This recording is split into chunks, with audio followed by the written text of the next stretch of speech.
Olá, para a nossa conversa de hoje, mergulhamos num material denso e fundamental, o Terceiro Reich no Poder, de Richard J. Evans. É uma obra, assim, monumental. E a nossa missão aqui é tentar entender uma coisa que parece quase incompreensível, como uma democracia, mesmo que frágil, foi completamente desmantelada e transformada numa ditadura totalitária em questão de meses. Pois é. Não foi um único golpe, mas um processo metódico, calculado e brutal. Exatamente. O que o trabalho de Evans deixa claro é que o totalitarismo não surge do nada, tipo, mágica. Ele se alimenta de crises que já existem, ele explora os medos mais profundos de uma população e se constrói sobre uma série de decisões, assim, muito calculadas. Vamos tentar desmontar hoje os pilares que sustentaram essa transformação? Certo, vamos começar pelo começo, então. Antes de janeiro de 1933, quando Hitler foi nomeado chanceler, a Alemanha era a República de Weimar, uma democracia, com eleições, parlamento. O que estava tão quebrado para que esse sistema ruísse de forma tão espetacular? Olha, o cenário era o que a gente pode chamar de tempestade perfeita. A República de Weimar já nasceu com uma série de problemas crônicos. Primeiro, o trauma da derrota na Primeira Guerra, né? Isso nunca foi digerido. O mito da punhalada nas costas. Isso. A ideia de que o exército não perdeu a guerra no campo de batalha, mas foi traído pelos políticos em casa. E junto com isso, o caos econômico. E a economia? A imagem que vem à cabeça é a da hiperinflação, de pessoas com carrinhos de mão cheios de dinheiro para comprar pão. Exato. Essa memória era muito recente e traumática. Evans descreve cenas que parecem surreais, mas o golpe de misericórdia mesmo foi a Grande Depressão de 1929. Ela atingiu a Alemanha de uma forma brutal. O desemprego explodiu. E isso cria desespero. E o desespero busca culpados e soluções fáceis. Perfeito. A sociedade se partiu ao meio. De um lado, os comunistas, do outro, a direita radical com os nazistas crescendo, sabe? As ruas viraram campo de batalha. Nesse caos, a democracia parlamentar, com seus debates que não acabavam nunca, começou a ser vista como fraca, barulhenta e, o pior de tudo, ineficaz. Então existe um vácuo, um anseio por ordem e por respostas simples para problemas que eram super complexos. Exatamente. E os nazistas ofereceram essas respostas. Eles apontaram um bode expiatório para tudo: os judeus. Na propaganda deles, os judeus eram a causa de todos os males da Alemanha, mesmo sendo menos de 1% da população. E aí, no meio dessa crise toda, Hitler é nomeado chanceler. Ele não toma o poder com golpe. Ele entra pela porta da frente. E o que me choca no livro de Evans é a velocidade com que tudo acontece a partir daí. Foi uma blitzkrieg política. Foi assustadoramente rápido. E a estratégia era dupla. Por um lado, manter uma fachada de legalidade, usando as ferramentas da própria Constituição para destruí-la. Por outro, uma violência implacável nas ruas. E o catalisador foi o incêndio do parlamento, o Reichstag. Foi o pretexto perfeito que eles estavam esperando. Até hoje existe debate sobre quem realmente botou fogo, mas para os nazistas isso não importava. Eles imediatamente culparam os comunistas, criaram um pânico de que uma revolução era iminente. E com base nesse pânico, eles agiram. No dia seguinte, eles convenceram o presidente Hindenburg a assinar o decreto do incêndio do Reichstag. E esse decreto, com uma canetada, suspendeu direitos civis fundamentais. Quer dizer, coisas que a gente considera a base de uma democracia. Liberdade de expressão, de imprensa, de se reunir. Tudo isso simplesmente desapareceu. Tudo. Da noite para o dia. A base legal para prender qualquer oponente estava criada. Mas o golpe final mesmo vem um mês depois, com a Lei Plenipotenciária, ou Enabling Act. Explica pra gente de forma simples. O que essa lei fazia? Basicamente, ela dava ao gabinete de Hitler o poder de criar leis sem precisar do parlamento, por 4 anos. Para conseguir os votos, eles prenderam os deputados comunistas e intimidaram o resto com a SA cercando o prédio. Então, o parlamento votou pelo próprio fim? Foi a certidão de óbito da democracia, assinada por ela mesma. E enquanto essa destruição acontecia por cima, eles começaram a tomar a sociedade por baixo. Evans usa uma palavra, Gleichschaltung. O que isso significava na prática? significa alinhamento. Mas a melhor analogia é pensar que eles instalaram um software nazista em todos os aspectos da vida alemã. Pense em qualquer associação que você possa imaginar. Tipo sindicatos, associações profissionais. Sim, mas muito além. O clube de xadrez do bairro, o coral da igreja, a associação de criadores de pombos, todas essas organizações foram ou dissolvidas ou forçadas a se alinhar. Seus líderes trocados por nazistas. Era a eliminação de qualquer espaço para a oposição. Exatamente. As únicas instituições que ficaram de fora, a princípio, foram o exército e as igrejas. É incrível como eles neutralizaram a oposição externa. Mas o que me chocou de verdade foi a brutalidade com que Hitler se voltou contra seus próprios aliados. A noite das facas longas. Parece uma história da máfia. E foi exatamente isso. Em meados de 1934, a maior ameaça ao poder de Hitler não vinha mais de fora. Vinha de dentro. Vinha da SA, os Camisas Pardas, liderados por Ernst Röhm, um dos companheiros mais antigos de Hitler. E a SA era gigantesca, né? Não era um grupinho. Gigantesca é pouco. Tinha quase 3 milhões de membros. Para colocar em perspectiva, o exército alemão oficial estava limitado a 100 mil homens. Uau! 3 milhões. Então o Röhm, líder da SA, comandava um exército particular 30 vezes maior que o exército do Estado. E ele queria mais poder. Ele queria uma segunda revolução.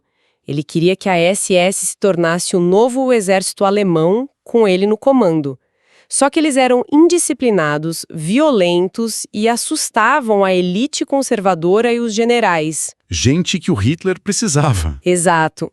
Então o Hitler se viu num beco sem saída.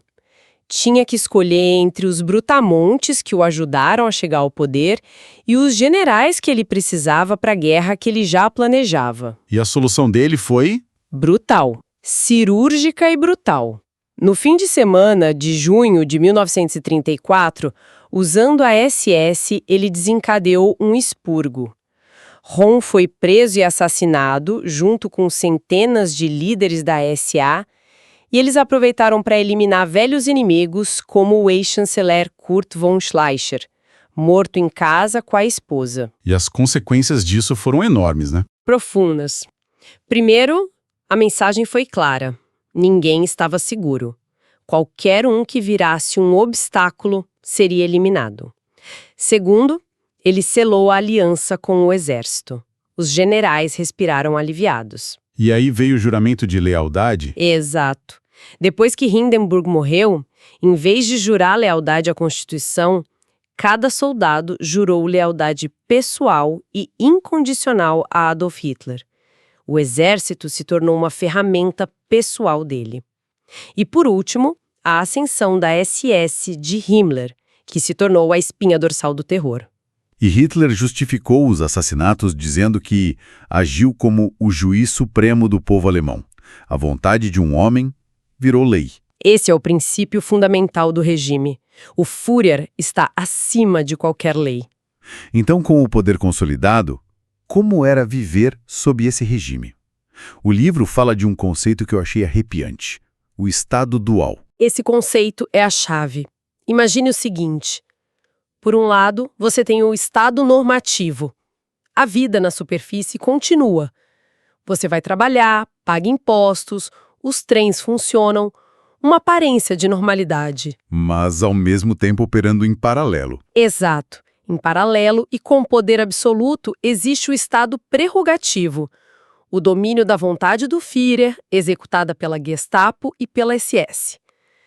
Nesse domínio, não tem lei, não tem habeas corpus, uma pessoa pode ser presa, torturada e desaparecer para sempre. E essa convivência do normal com o terror não era um defeito do sistema. Era o próprio mecanismo de controle. Paralisava as pessoas. Exatamente. Porque você nunca sabia qual estado se aplicaria a você. Essa incerteza constante era a mais eficaz ferramenta de terror. E a oposição organizada. Antes de 33, os comunistas e os socialistas eram gigantes. O que aconteceu com eles? Por que não conseguiram reagir? Milhares de líderes foram presos ou mortos. As estruturas deles foram decapitadas em semanas. Mas a divisão interna entre eles também foi crucial, não foi? Eles não se uniram? Foi uma divisão fatal. Os dois principais partidos de esquerda se odiavam. Os comunistas, seguindo ordens de Moscou, consideravam os sociodemocratas, que defendiam a democracia, como o inimigo principal. O termo era sociofascistas. Quer dizer, na visão deles, os sociodemocratas eram tão ruins quanto os nazistas. Ou piores. A lógica era que, ao sustentar a farsa da democracia, eles impediam a revolução. Então, eles se recusaram a formar uma frente única contra Hitler. Acharam que o regime nazista ia entrar em colapso e abrir caminho para eles. Um erro de cálculo catastrófico. Total. Quando perceberam o erro, já era tarde demais. É uma jornada aterrorizante. Em mais ou menos 18 meses, a Alemanha foi de uma república caótica para uma ditadura consolidada. Tudo através de uma mistura de manobras legais, controle social e violência seletiva e massiva. E o que é mais assustador na análise de Evans é ver como as instituições que deveriam ser os guardiões do Estado acabaram legitimando o ditador. O parlamento votou pela própria relevância, o judiciário aceitou que a vontade de um homem estava acima da lei. E talvez o passo mais decisivo, o exército. Ao trocar um juramento à Constituição por um juramento de lealdade pessoal a um homem, ele deixou de ser o guardião da nação, para se tornar a ferramenta privada de um tirano. Esse foi possivelmente o ponto de não retorno. Quando a lealdade a uma pessoa se torna mais importante que a lealdade aos princípios e às leis, a estrutura toda fica em risco. Que ecoa até hoje. Quando as instituições de uma nação, sejam elas o exército, os tribunais, o parlamento, começam a colocar a lealdade a um líder acima dos princípios da lei, quão rápido o alicerce de uma sociedade pode realmente ruir.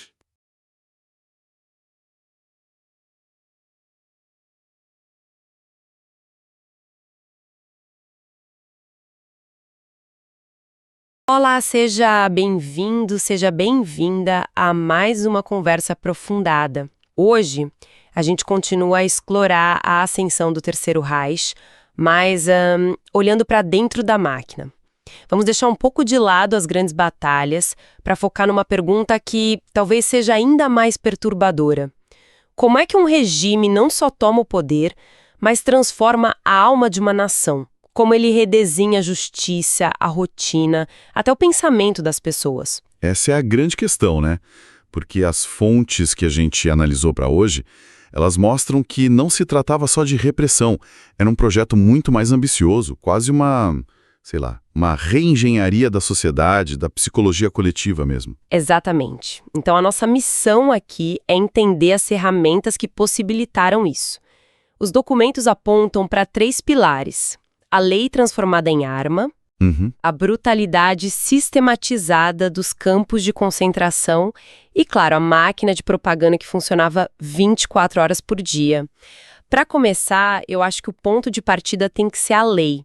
O que acontece quando a balança da justiça não é mais cega? Quando ela usa a venda para escolher quem ela vai punir? Vamos tentar entender como isso funcionava. Certo, o ponto de virada que as fontes apontam é o julgamento do incêndio do Reichstag.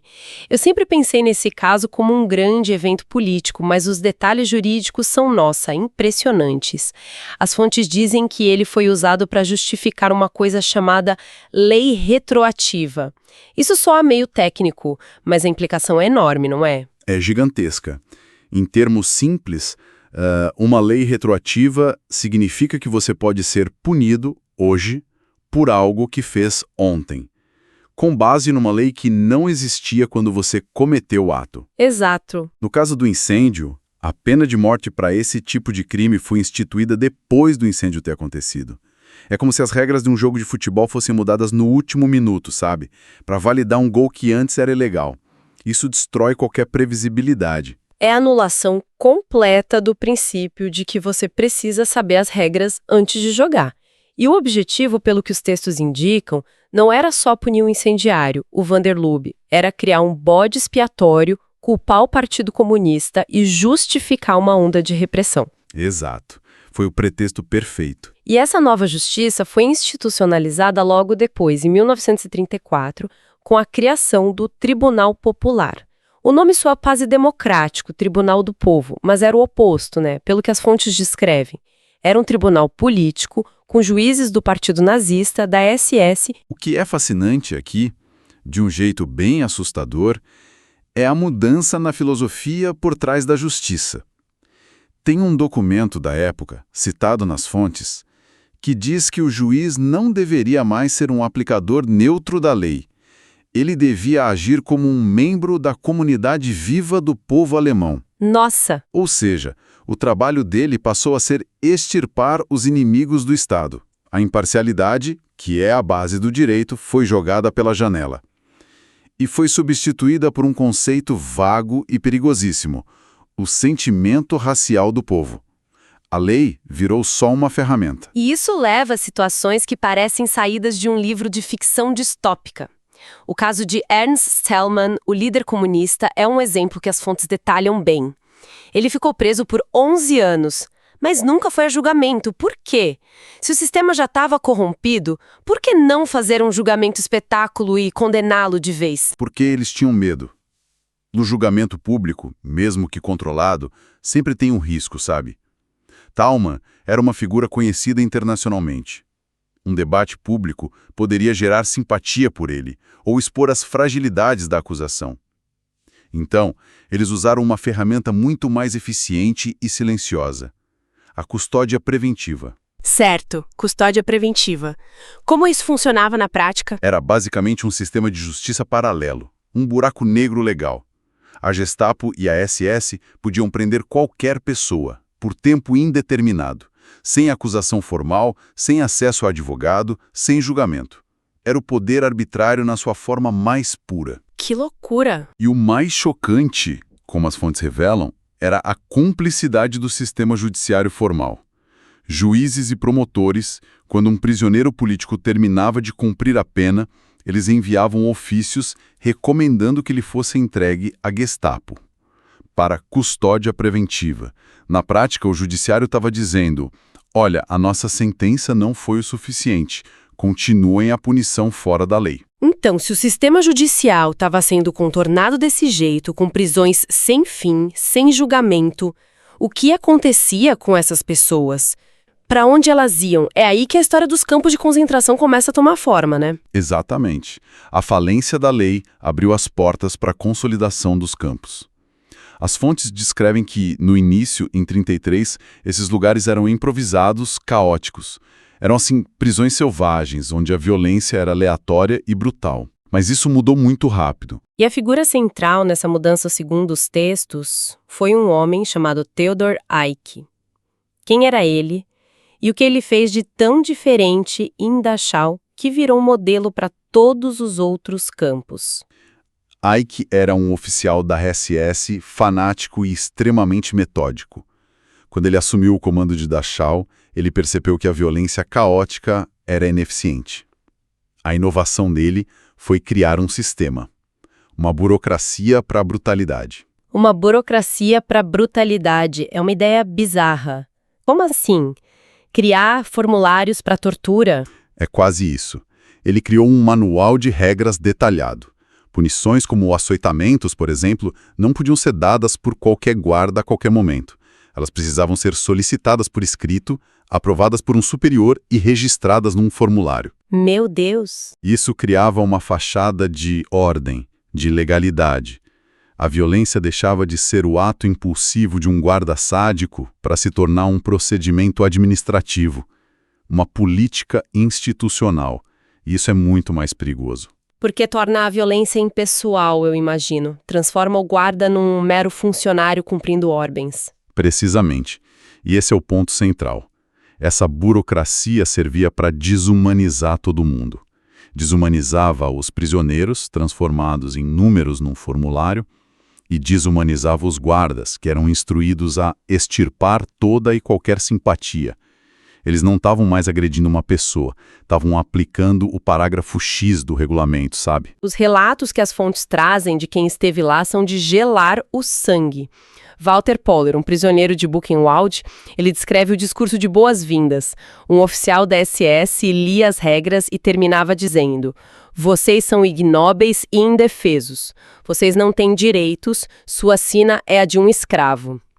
Imagina ouvir isso. É a anulação completa da sua identidade como ser humano, dita como um procedimento padrão. E essa desumanização era reforçada visualmente e pela própria composição dos campos. No começo, a maioria dos prisioneiros eram opositores políticos. Comunistas, social-democratas. Isso, sindicalistas, mas logo a rede se expandiu de forma drástica. O regime começou a prender quem eles chamavam de criminosos habituais e, o que é crucial para a gente entender a lógica da coisa, os antissociais. E quem eram os antissociais na visão do regime? Qualquer um que não se encaixasse no ideal de uma comunidade racial produtiva, homogênea, mendigos, desempregados crônicos, alcoólatras, prostitutas, pessoas sem teto. Entendi. Isso levanta uma questão importante. Os campos deixaram de ser só um instrumento de repressão política para se tornarem uma ferramenta de engenharia social e racial. Eram depósitos para o que o regime considerava o lixo da sociedade, os racialmente degenerados. A classificação dos prisioneiros com triângulos coloridos na roupa, vermelho para políticos, verde para criminosos, preto para os antissociais, era a expressão visual dessa ideologia de purificação. Essa ideia de purificar a sociedade não pode funcionar só na base do medo e da força. É preciso convencer uma parte da população de que isso é necessário, ou pelo menos desviar a atenção dela. É nesse ponto que a propaganda de Joseph Goebbels se torna outra peça-chave do sistema, certo? Sem dúvida. Goebbels e seu Ministério do Esclarecimento Popular e da Propaganda eram um outro lado da moeda do terror da SS. Ele entendia perfeitamente que o terror sozinho não sustentaria o regime. Era preciso criar consentimento, entusiasmo, um sentimento de pertencimento. Uma das frases dele que as fontes destacam é muito reveladora. Não existe arte sem viés político. É uma declaração radical. Ele está basicamente dizendo que tudo é política. Não há espaço para neutralidade. Exato. A estratégia dele era criar o que as fontes chamam de aparência de legitimidade. E a principal ferramenta para isso eram os rituais públicos. As cerimônias, os feriados, os comícios de Nuremberg são o exemplo mais famoso. As descrições são de algo quase inimaginável hoje. Centenas de milhares de pessoas, uma coreografia de massas, estandartes, jogos de luzes à noite. As fontes citam um correspondente americano que descreveu o cenário como uma catedral de gelo. É a transformação da política num espetáculo religioso. Qual era o efeito psicológico disso em quem participava? O objetivo era sobrecarregar os sentidos, fazer o indivíduo se sentir pequeno e, ao mesmo tempo, parte de algo grandioso, poderoso, eterno. A razão era suspensa e substituída pela emoção pura. Mas a genialidade da máquina de Goebbels, se a gente pode usar essa palavra, estava em como essa propaganda se infiltrava no dia a dia, de formas muito mais sutis. Ah, então não eram só esses eventos gigantescos. A propaganda era mais caseira, digamos assim. As fontes falam muito sobre o rádio, por exemplo. Sim, o rádio foi a principal ferramenta. O regime subsidiou a produção em massa de um aparelho chamado Volksempfänger, o receptor do povo.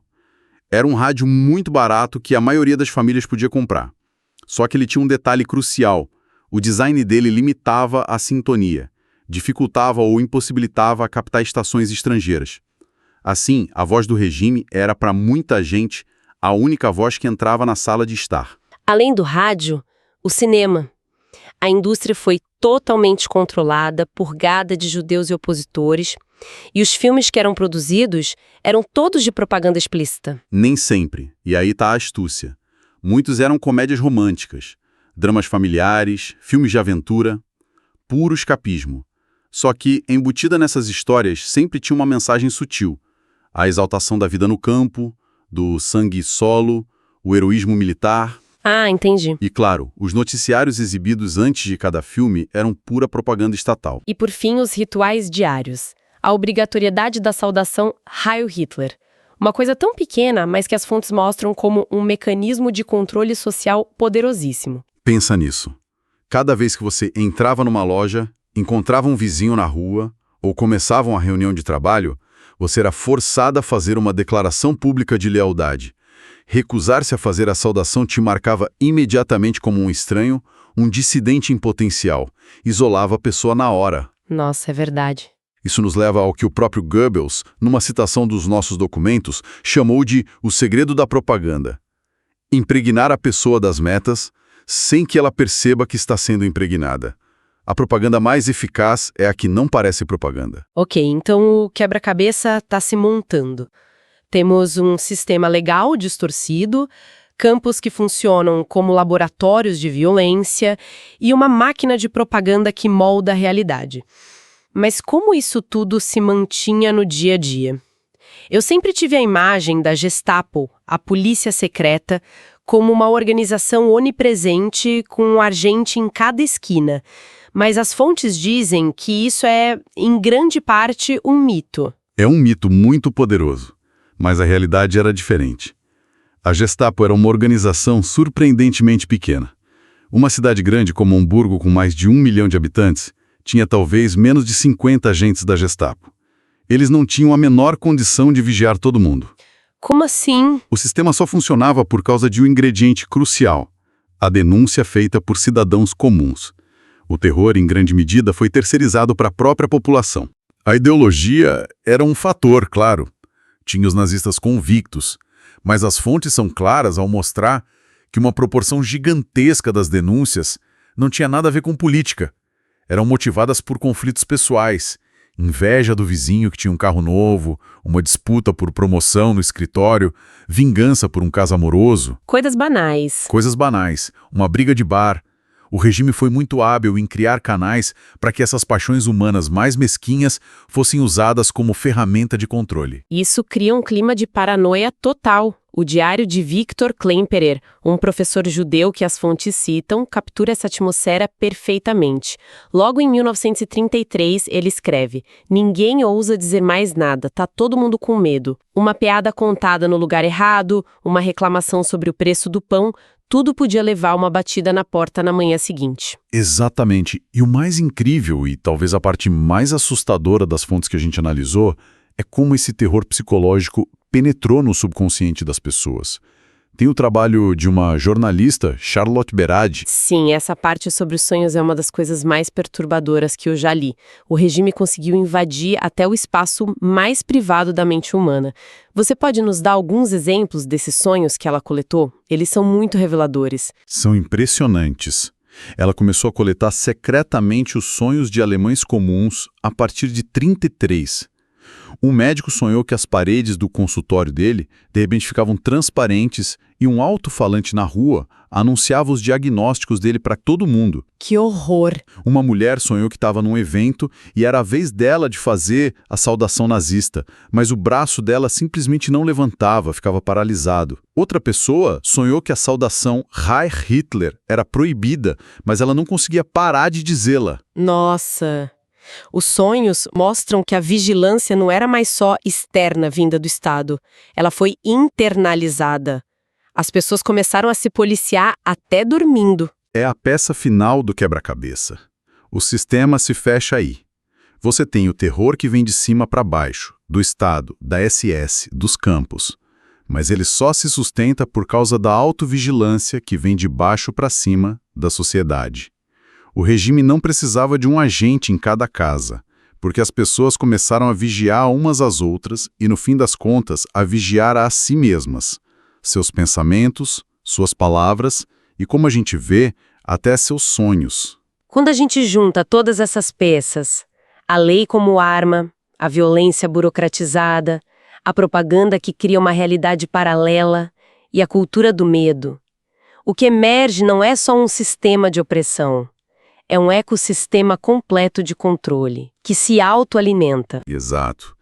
E a reflexão final que as fontes nos provocam é que a eficácia desse regime não se baseou apenas em forçar as pessoas à passividade. Pelo contrário, dependeu da capacidade de mobilizar formas ativas de participação, mesmo que pequenas, seja o entusiasmo genuíno gerado pelos comícios, seja o medo que alimentava a cultura da denúncia. A linha entre vítima e cúmplice tornou-se, para muita gente, perigosamente tênue. E isso nos deixa com uma última reflexão. Os textos descrevem como o regime invadiu até os sonhos das pessoas, o espaço mais íntimo e privado que temos. Isso nos leva a uma pergunta para levar conosco. Em um ambiente de vigilância constante e de enorme pressão social, em que ponto a fronteira entre o que a gente pensa em público e o que a gente pensa em privado começa a desaparecer? E o que sobra da nossa individualidade quando até os nossos sonhos são colonizados pela política? Bem-vindos! Hoje a gente vai mergulhar num tema pesado, mas fundamental. Como é que um regime como o Terceiro Reich consegue não só dominar pela força, mas sabe entrar na cabeça e no coração de uma nação? A gente recebeu uma série de trechos e análises sobre as políticas implementadas na Alemanha a partir de 1933. E a missão aqui é entender esse projeto complexo de reengenharia da cultura, da economia e da alma de um país. Exato. Vamos tentar decifrar os mecanismos que muitas vezes são bem sutis, né? Que foram usados para converter a alma da população, criar uma fachada de prosperidade e construir a tal comunidade do povo. E o mais interessante dos materiais que a gente tem em mãos é que eles não focam só nas grandes decisões de Berlim. Eles nos levam para a vida cotidiana das pessoas. Sim, para o dia a dia. Para o dia a dia. O que se ouvia no rádio na sala de estar. Qual a pressão que o dono de uma pequena mercearia sentia. Como a estrutura da família foi usada como ferramenta política. A grande questão que paira sobre tudo isso é como a ideologia vazou para todos os cantos da sociedade. Certo. Transformando o privado em público e o dia a dia num ato político. Perfeito. E para começar a desvendar isso, acho que o ponto de partida tem que ser o controle da cultura, que parece ser, assim, a base de tudo. Com certeza. O que me chamou a atenção nas fontes é que o regime não só censurou o que não gostava, o que, bom, seria o esperado. Eles foram além. Eles sequestraram e distorceram símbolos que eram o orgulho da cultura alemã para servir à propaganda deles. Totalmente. O caso da relação do Hitler com o Festival de Ópera de Wagner em Bayreuth é um exemplo absurdo disso, né? É um exemplo perfeito. Ele não apenas frequentava todo ano como um fã, mas injetou uma quantidade enorme de dinheiro público no festival. Na prática, ele transformou um evento da mais alta cultura europeia numa vitrine de propaganda do Terceiro Reich. E os detalhes que as fontes trazem são reveladores. Em um dos textos, conta-se que Hitler, na sua megalomania, queria demolir e reconstruir a casa de ópera para ser algo ainda mais grandioso, mais... monumental. Deixa adivinhar. Para combinar com a arquitetura que ele estava planejando para a Alemanha. Exatamente. Mas ele foi convencido a não fazer isso. E o argumento que o fez recuar foi o de que uma reconstrução destruiria a acústica única do lugar, que tinha sido projetada pelo próprio Richard Wagner. Que loucura! É uma mistura muito bizarra de um desejo de se apropriar de tudo com uma reverência seletiva pela grande arte alemã. Ele queria o símbolo, mas quase destruiu a essência dele. O festival virou o evento cultural do regime. As fontes descrevem a cidade cheia de suásticas, com o retrato do Hitler em todos os hotéis. Mas ok, essa era a cultura de elite. Como essa ideologia chegava no trabalhador comum, na dona de casa? Aí entra o que talvez seja a parte mais genial e, assustadora da estratégia deles, a dualidade. O regime não queria que sua cultura fosse um privilégio, mas sim que ela estivesse em todo lugar. Em todo lugar mesmo. A famosa exposição de arte degenerada é o exemplo mais claro. A ideia não era só ridicularizar a arte moderna de artistas como Picasso ou Kandinsky. Era, por contraste, criar um padrão muito claro do que era a arte boa, a arte heróica e pura, ligada aos ideais de sangue e solo. E eles fizeram essa exposição rodar o país, né? Não ficou só em Munique. Isso, eles queriam que a mensagem chegasse a todos. E essa lógica se aplicava a tudo. Goebbels, o ministro da propaganda, tinha uma visão muito clara sobre isso. Ele dizia que a cultura deveria ser um refúgio das dificuldades do dia a dia. Um refúgio controlado. Exatamente, um refúgio controlado. A música clássica no rádio, os filmes, tudo era pensado para tranquilizar, distrair e harmonizar as pessoas com o regime. O objetivo não era fazer o povo pensar criticamente, era fazer com que se sentissem parte de algo, em conformidade. E a ferramenta mais poderosa para levar essa harmonia controlada para dentro da casa das pessoas foi, sem dúvida, o rádio. O rádio. O governo subsidiou a produção de aparelhos baratos, os famosos Volksempfänger, os receptores do povo. Milhões de famílias compraram. Mas me parece que a genialidade do mal estava no próprio aparelho, não só no conteúdo. As fontes mencionam algo sobre o design desses rádios, não é? Sim, mencionam. Algo que os transformavam numa espécie de gaiola de informação. Exato. Era o alcance limitado. Uma jogada de mestre em termos de controle.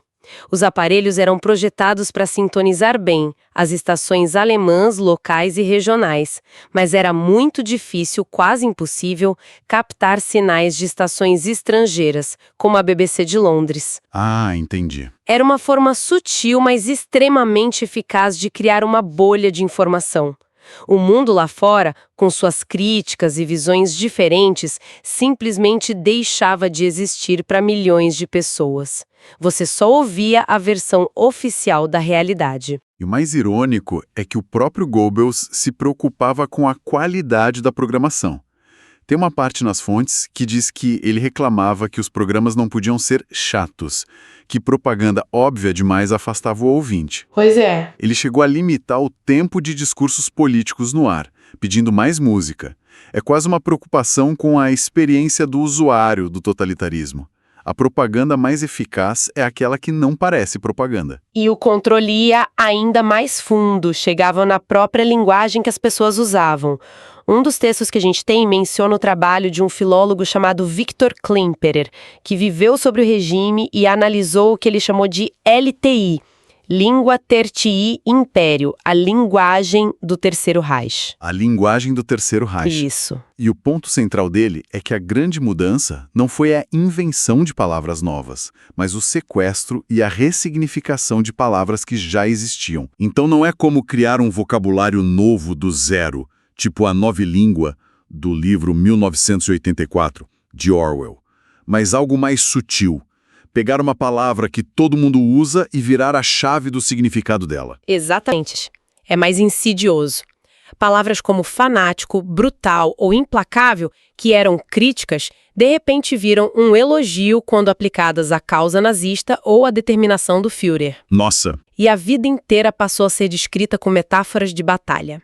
Não era uma crise econômica, era batalha pelo trabalho. Não era um debate cultural, era uma disputa pela cultura. Isso é muito poderoso. Parece um detalhe, mas se a linguagem molda como a gente pensa e sente, ela acaba estabelecendo os limites do que é pensável. A dissidência se torna não só errada, mas quase impossível de formular. Ok, até aqui a gente falou de controle mental, de propaganda.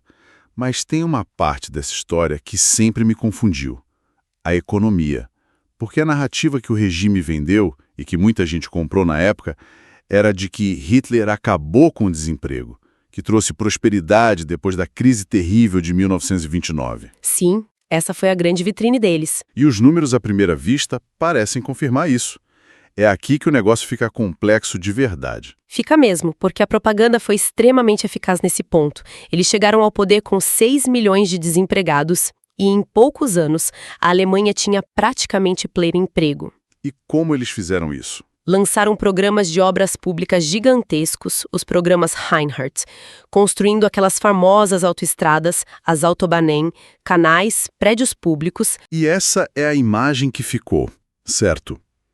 A de um milagre econômico. Mas quando a gente olha nos detalhes das fontes, a coisa muda de figura. Parece mais um truque de mágica, onde a gente está olhando para uma mão enquanto a outra prepara o golpe. Exato. O que estava acontecendo por trás dessa cortina de prosperidade? Exatamente essa palavra, um truque. Porque essa prosperidade não era sustentável. Era como mobiliar a casa inteira com o cartão de crédito estourado, sabendo que a conta uma hora vai chegar. E para onde ia esse dinheiro todo? E o objetivo dessa dívida toda não era comprar bens de consumo para a população, mas sim comprar armas.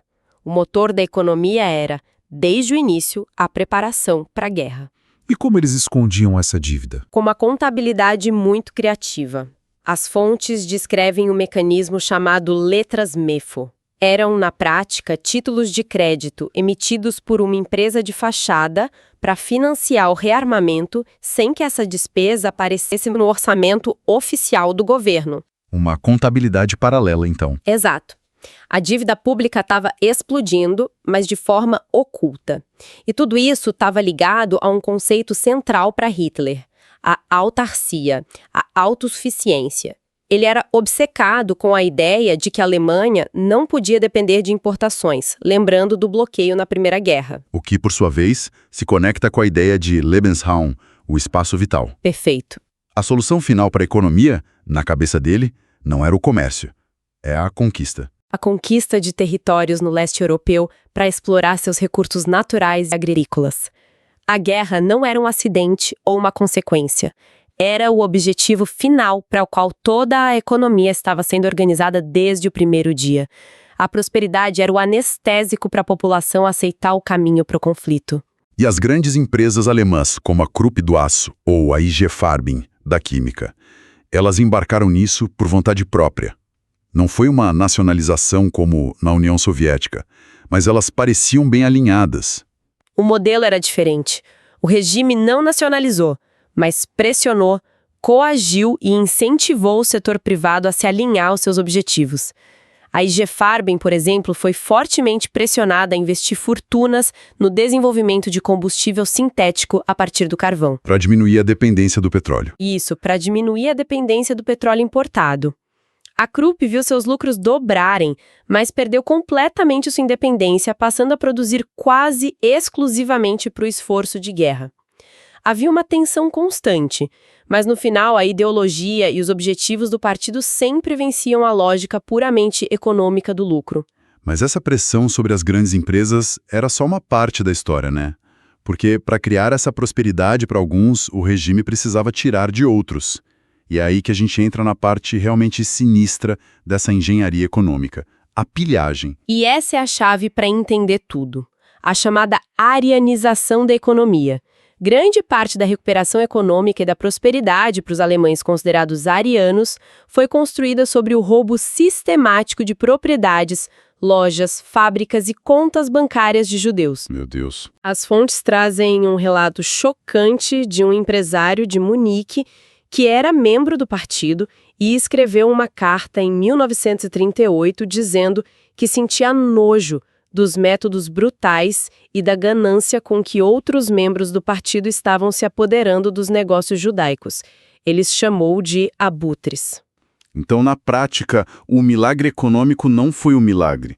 Foi uma transferência de riqueza violenta, onde o roubo se tornou política de Estado. E não dá para separar as duas coisas. A foto da família alemã, feliz no carro novo que a propaganda exibia, foi literalmente financiada pela ruína da família judia que teve sua loja saqueada na rua de trás.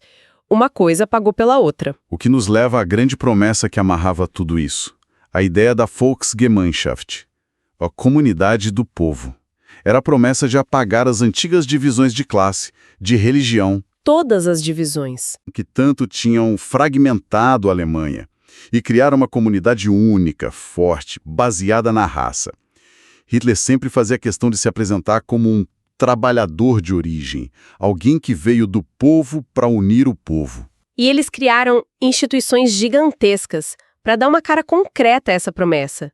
A Frente de Trabalho Alemã, por exemplo, substituiu todos os sindicatos. Mas ela fazia muito mais do que mediar as relações de trabalho. O que mais ela fazia? Dentro dela, criaram uma organização chamada Força pela Alegria, que passou a organizar o tempo livre dos trabalhadores.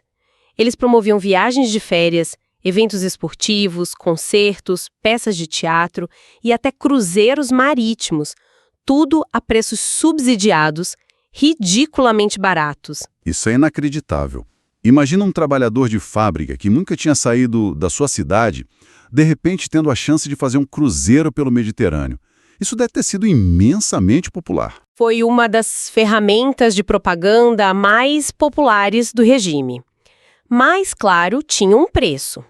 Essa oportunidade vinha com a perda total da liberdade de organização e sob vigilância constante. Ah, sempre tem a vigilância. Sempre. E aí chegamos num dos detalhes mais reveladores e até cômicos, se não fosse trágico, que as fontes trazem. Os relatórios da Gestapo sobre esses cruzeiros. Eles mandavam agentes secretos para os cruzeiros de férias? Para espionar os trabalhadores. Sim. E o que esses agentes secretos descobriram? Descobriram que as pessoas num cruzeiro de férias queriam tirar férias. Não acredito. Os relatórios estão cheios de frustração. Os agentes reclamam que os trabalhadores estavam muito mais interessados na bebida, em festas e em flertar do que em comparecer às palestras obrigatórias sobre a ideologia do partido. Que fantástico. É um lembrete fascinante de que, mesmo no auge do controle, a natureza humana encontra um jeito de escapar. Uma pequena rebelião no paraíso da propaganda. Mas essa ideia de comunidade tinha um lado terrivelmente sombrio. Para definir quem pertencia, era preciso, antes de tudo, definir quem não pertencia. Esse é o ponto crucial. A identidade dessa comunidade era forjada na exclusão e na perseguição de seus inimigos. E a lista era longa. No topo, claro, estavam os judeus, que foram sendo sistematicamente expulsos de todas as áreas da vida pública. As fontes detalham o trauma da expulsão das crianças judias das escolas, forçadas a se sentar no fundo da sala ou simplesmente banidas. A Noite dos Cristais, em 1938, foi o ponto de virada, quando a discriminação legal virou violência aberta nas ruas. E não parava por aí. Não. Outro grupo-alvo eram os homossexuais. Após a Noite das Facas Longas, em 1934, quando a ala mais revolucionária do partido foi expurgada, a perseguição se intensificou e milhares foram presos e enviados para campos de concentração. E ainda tinha mais gente? Sim. Por fim, havia a categoria dos indesejáveis, que incluía de tudo: pessoas com deficiência física ou mental, mendigos, criminosos habituais. Para eles, a solução do regime foram leis de esterilização forçada e confinamento. A comunidade do povo precisava ser pura. Diante de um cenário desses, de um lado com benefícios e oportunidades, e de outro com um terror brutal, como a maioria da população reagiu a isso? Era apoio total? Medo? Indiferença? Era uma mistura complexa de tudo isso, e as fontes dão bons exemplos. Havia, sem dúvida, o apoio entusiasmado de muita gente. Um dos relatos é o de uma mulher de classe média, Elisabeth Gebensleben, que via Hitler como um salvador que trouxe ordem, acabou com a ameaça comunista e restaurou o orgulho nacional. Certo. Para ela, e para muitos como ela, a violência contra as minorias era um mal necessário, um preço a se pagar por um bem maior. A famosa racionalização. E a resistência? Existia, mas era, na maior parte do tempo, uma resistência silenciosa e fragmentada. Coisas pequenas, como se recusar a fazer a saudação Heil Hitler numa vila pequena no interior, onde talvez o controle social fosse um pouco menor. Coisas do cotidiano. Exato. Ou a persistência das piadas políticas, contadas em sussurros. Eram válvulas de escape. Mas o risco de uma oposição organizada era tão imenso que a reação mais comum era a conformidade passiva. As pessoas baixavam a cabeça e tentavam tocar a vida para proteger a si mesmas e suas famílias. O que nos leva a questionar a eficácia real de todo esse aparato de controle, né? Sem dúvida. Porque apesar de toda a propaganda, da vigilância e do terror, o regime nunca conseguiu um controle absoluto sobre os corações e mentes. As fontes mostram muitas rachaduras nesse verniz de unidade. Como, por exemplo? Artesãos e pequenos comerciantes reclamavam da falta de matéria-prima, que era toda direcionada para as grandes indústrias de guerra. No campo, os agricultores se ressentiam das políticas de controle de preços. A própria máquina do governo era um caos de agências e líderes do partido competindo por poder. Então, a comunidade do povo era, no fim das contas, mais um mito de propaganda do que uma realidade. Era um ideal de propaganda. Uma estrutura cheia de fissuras que se mantinha de pé por uma combinação de fatores. O carisma de Hitler, o medo da repressão, a promessa de um futuro grandioso e, fundamentalmente, pela criação constante de inimigos comuns, internos e externos, contra os quais a nação podia ser unida e mobilizada. Então, para a gente amarrar tudo isso, o que a gente viu hoje a partir dessas fontes é que o controle da cultura, a reestruturação da economia e a engenharia da sociedade não eram políticas separadas. De forma alguma. Eram peças de um mesmo projeto gigantesco. Criar uma nova Alemanha baseada numa ideologia racial que eliminava qualquer lealdade que não fosse ao Führer e ao partido, e que preparava a nação para uma guerra inevitável. A promessa de pertencimento para alguns foi paga com a perseguição e a pilhagem de outros. Exato. Isso nos deixa com uma reflexão final, eu acho. Os materiais que analisamos mostram de uma forma muito poderosa como a repetição constante de uma narrativa, por todos os canais possíveis, rádio, cinema, educação, a própria linguagem do dia a dia, pode, com o tempo, distorcer a percepção coletiva da realidade. E a provocação que fica é, no nosso mundo de hoje, que é saturado de informação e cada vez mais dividido em bolhas de redes sociais, quão atentos a gente precisa estar às narrativas que consumimos e como elas, de forma sutil, vão moldando nossa ideia do que é verdade e, talvez mais importante, de quem a gente considera parte da nossa comunidade.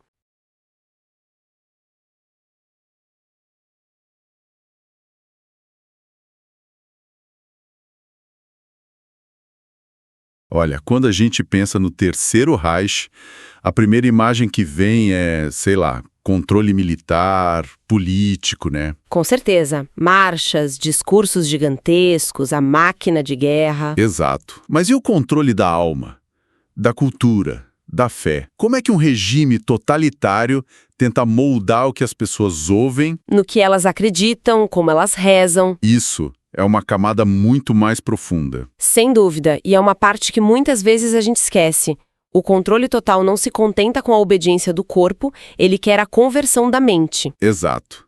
E hoje vamos mergulhar justamente nisso usando trechos de uma análise histórica que explora essas políticas que muitas vezes eram contraditórias do regime nazista. A ideia é desvendar essa relação tensa entre arte, fé e poder, né? Explorar as zonas cinzentas entre colaboração, oportunismo e até uma resistência surpreendente. Ok. Então vamos começar a desempacotar isso pela música. E a figura que salta aos olhos é Richard Strauss. Um gigante. Um gigante da música clássica, famoso no mundo todo. E aí vem a questão. De um lado, o gênio. Do outro, o primeiro presidente da Câmara de Música do Reich em 1933. Como é que a gente concilia essas duas imagens? É um quebra-cabeça, porque as motivações dele eram um coquetel, assim, muito complexo. Tinha a ambição, claro, a chance de virar a figura máxima da música alemã. Certo. Mas a fonte aponta para algo mais fundo, um desejo que, na visão dele, era genuíno.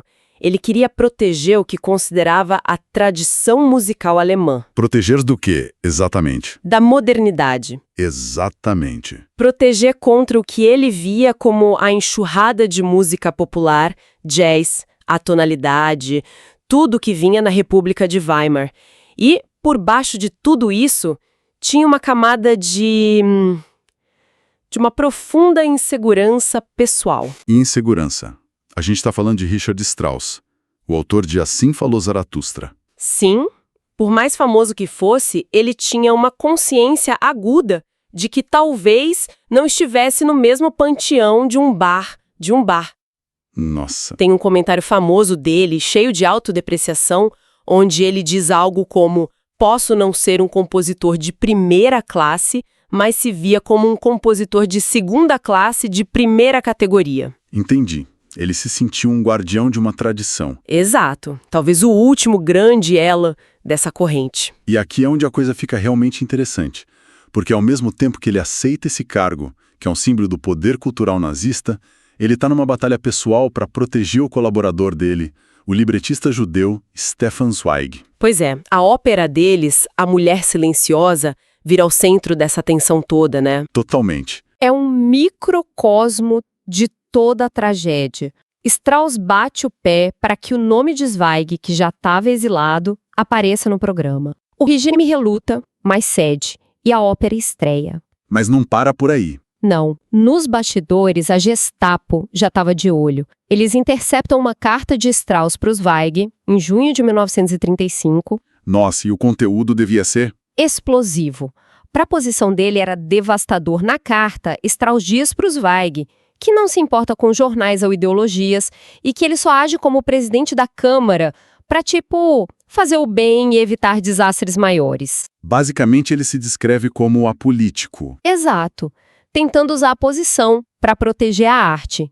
A carta vai parar na mesa de Hitler. O resultado foi imediato. Strauss foi forçado a renunciar por motivos de saúde. Caiu a ficha, então. A ilusão de que dava para controlar o sistema por dentro? O sistema sempre acaba te controlando. E essa perseguição não era só contra indivíduos. O regime criou uma categoria inteira, a música degenerada, para definir o que era errado.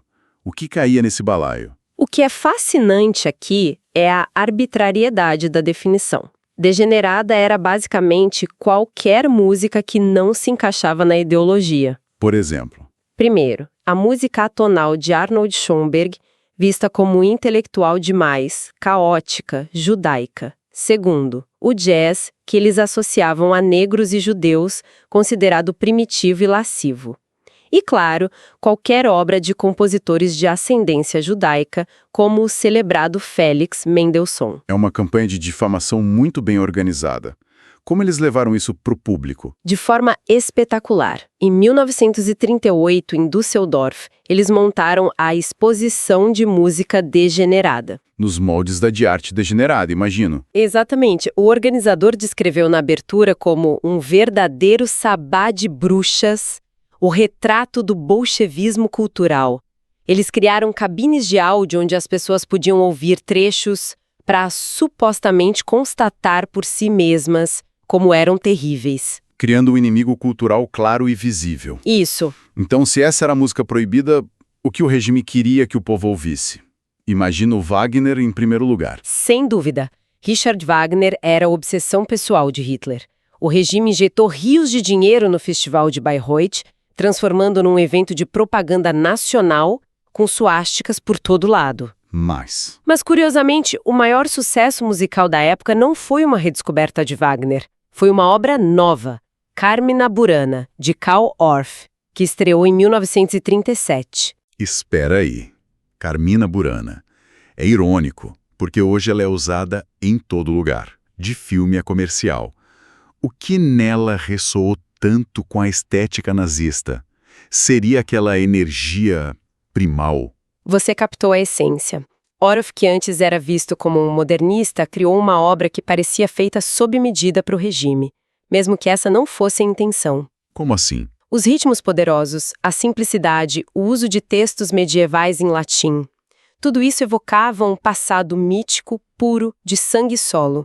Era uma música que varria o intelectualismo e oferecia em troca uma energia bruta, coletiva. E foi um sucesso. Estrondoso e imediato. Essa ideia de buscar uma pureza mítica no passado, através da arte, imagino que essa mesma lógica se aplicou quando o regime olhou para uma instituição ainda mais antiga, a fé. Exatamente a mesma lógica. Só que o desafio aqui era enorme, porque a Alemanha era uma nação religiosamente dividida, protestantes e católicos, principalmente. Certo. O projeto para os protestantes foi muito direto, unificar as dezenas de igrejas regionais numa única igreja do Reich controlada pelo Estado.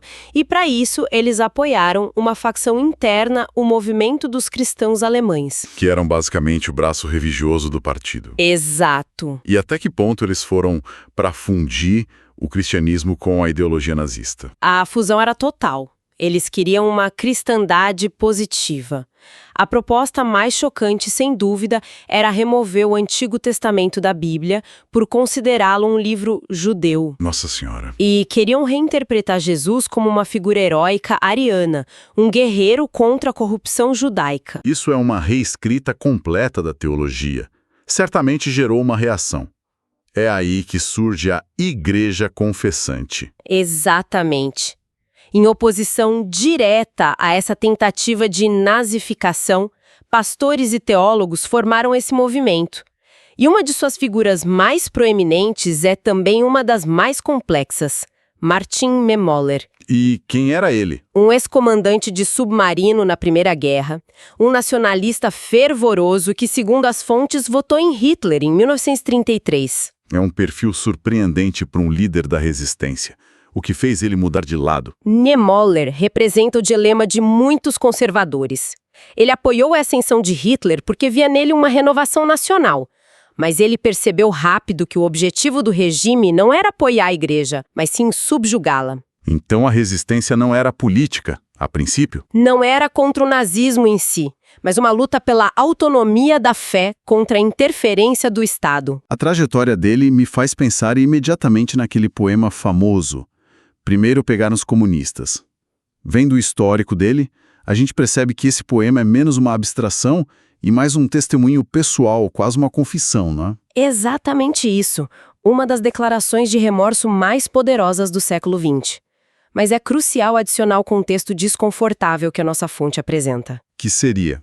A própria Igreja Confessante e o próprio Niemöller não eram imunes ao antissemitismo da época. Como assim? A resistência deles não era contra as políticas raciais. A oposição deles ao parágrafo ariano na igreja, por exemplo, era focado em defender os pastores que eram judeus convertidos. Eles defendiam, por assim dizer, os seus judeus. Ah, entendi. Então a briga era para proteger quem já estava dentro da comunidade cristã. E aqui entra a complexidade que a fonte aponta. Muitos deles, inclusive Niemöller, compartilhavam do antissemitismo teológico e racial que viu os judeus como amaldiçoados. Nossa. Isso não apaga a bravura da resistência deles, mas a torna muito mais complexa e humanamente falha. Mostra que as pessoas ainda são produtos de seu tempo. E enquanto os protestantes viviam essa guerra civil teológica, como reagiram os católicos? Sendo parte de uma instituição internacional, né? Com lealdade ao Papa. A estratégia inicial do regime com a Igreja Católica foi mais diplomática, pelo menos na aparência. Em 1933, eles assinaram uma concordata, um tratado com o Vaticano. Qual era o acordo? Simples. A Igreja se afastaria de toda atividade política e o regime, em troca, garantiria a liberdade de suas escolas, organizações e práticas religiosas. Um acordo que, imagino, não durou muito. Não durou nem um dia. Quase imediatamente, os nazistas começaram a violar os termos, perseguindo organizações de jovens católicos, fechando jornais. O objetivo era eliminar qualquer foco de lealdade que não fosse o próprio Estado. E qual foi a reação do Vaticano a essa quebra de contrato? Veio alguma resposta? Veio. E foi um ato de enorme desafio. Em 1937, o Papa Pio XI emitiu uma encíclica chamada Mit brennender Sorge, com ardente preocupação. E o que tinha de tão impressionante nela? O conteúdo e a forma como foi divulgada. Como eles fizeram? O documento foi contrabandeado para a Alemanha, impresso em segredo e distribuído para todas as paróquias. Num único domingo, foi lido de todos os púlpitos católicos do país. Pegando a Gestapo de surpresa. Condenação direta da ideologia nazista, denunciando a idolatria da raça e do Estado. Foi uma das mais claras afrontas públicas que o regime sofreu de dentro da Alemanha. Então, depois de tentar cooptar e reprimir as igrejas existentes, com um sucesso bem limitado, a cartada final seria simplesmente criar uma nova fé do zero. Exatamente, esse era o objetivo final de ideólogos mais radicais como Alfred Rosenberg e especialmente o chefe da SS, Heinrich Himmler. Eles desprezavam o cristianismo? Totalmente, viam como uma religião fraca, de compaixão, de origem judaica.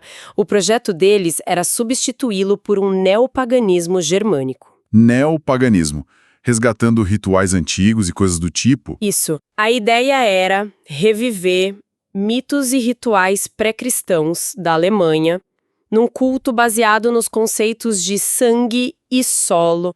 A SS de Himmler realizava cerimônias de celebração do solstício, casamentos com rituais pagãos, Uma nova moralidade. baseada não em Deus, mas no serviço à raça. Mas isso saiu do papel? Digo, as pessoas comuns na Alemanha realmente trocaram na missa de domingo por um ritual de solstício da SS? A fonte sugere que esse projeto teve um alcance muito limitado. Foi mais uma obsessão da elite da SS do que um movimento de massa. E o que funcionou então? O que realmente funcionou não foi criar uma nova religião, mas transformar a própria ideologia nazista em uma religião secular. Faz sentido. Hitler era a figura messiânica. O livro Mein Kampf era o texto sagrado. Os comícios de Nuremberg eram os rituais de massa, com uma liturgia própria. A cultura nazista permeou o cotidiano, mas nunca conseguiu de fato substituir a fé tradicional no coração da maioria dos alemães. A conversão da alma foi um projeto em grande parte fracassado. Em grande parte, sim.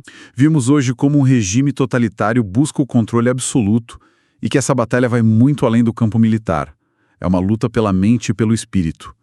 As histórias de Strauss, de Niemöller, mostram que a linha entre colaboração e resistência é muito tênue. E muitas vezes contraditória dentro da mesma pessoa. Exato. O ponto central é a ambiguidade. As fontes nos mostram um cenário com poucos heróis puros ou vilões unidimensionais. O que vemos são indivíduos complexos, tomando decisões difíceis sob uma pressão inimaginável. E instituições gigantescas como as igrejas tentando sobreviver. Exato. Tentando sobreviver e, ao mesmo tempo, proteger sua essência. Não tem resposta fácil aqui. Pois é. E isso nos deixa com uma última reflexão. O material de hoje mostra como símbolos, uma cruz, uma suástica, uma peça de música, podem se tornar o verdadeiro campo de batalha pela alma de uma nação. Sem dúvida. Olhando para o nosso tempo, onde vemos debates que parecem ser culturais ou artísticos, mas que, na verdade, são disputas por projetos políticos e ideológicos muito mais profundos, quais são os símbolos que estão em jogo hoje?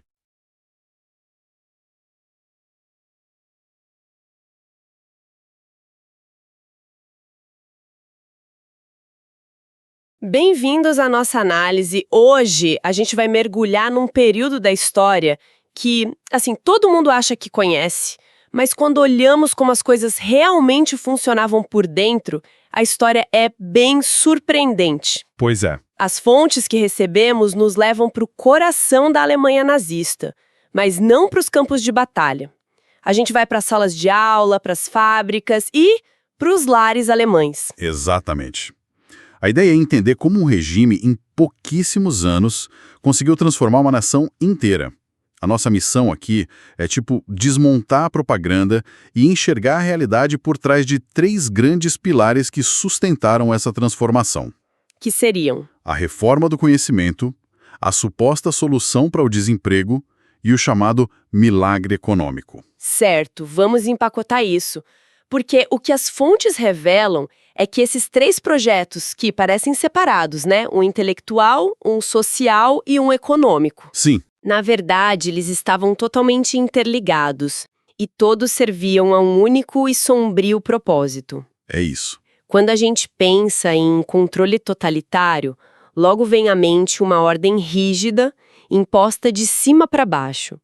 Mas as fontes mostram que, pelo menos no início, o controle das universidades alemãs foi um verdadeiro caos. Não foi um plano centralizado, certo? Longe disso.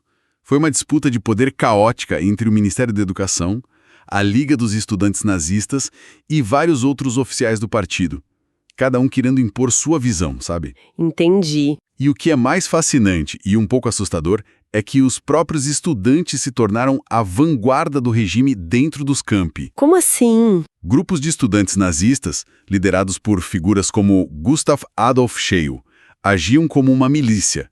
Eles interrompiam aulas, intimidavam e humilhavam publicamente professores que não se alinhavam com o partido. Nossa, Então a pressão não vinha só do Estado, vinha dos próprios alunos contra os mestres. Exatamente. Eles influenciavam nomeações, exigiam a demissão de reitores, criavam um clima de medo.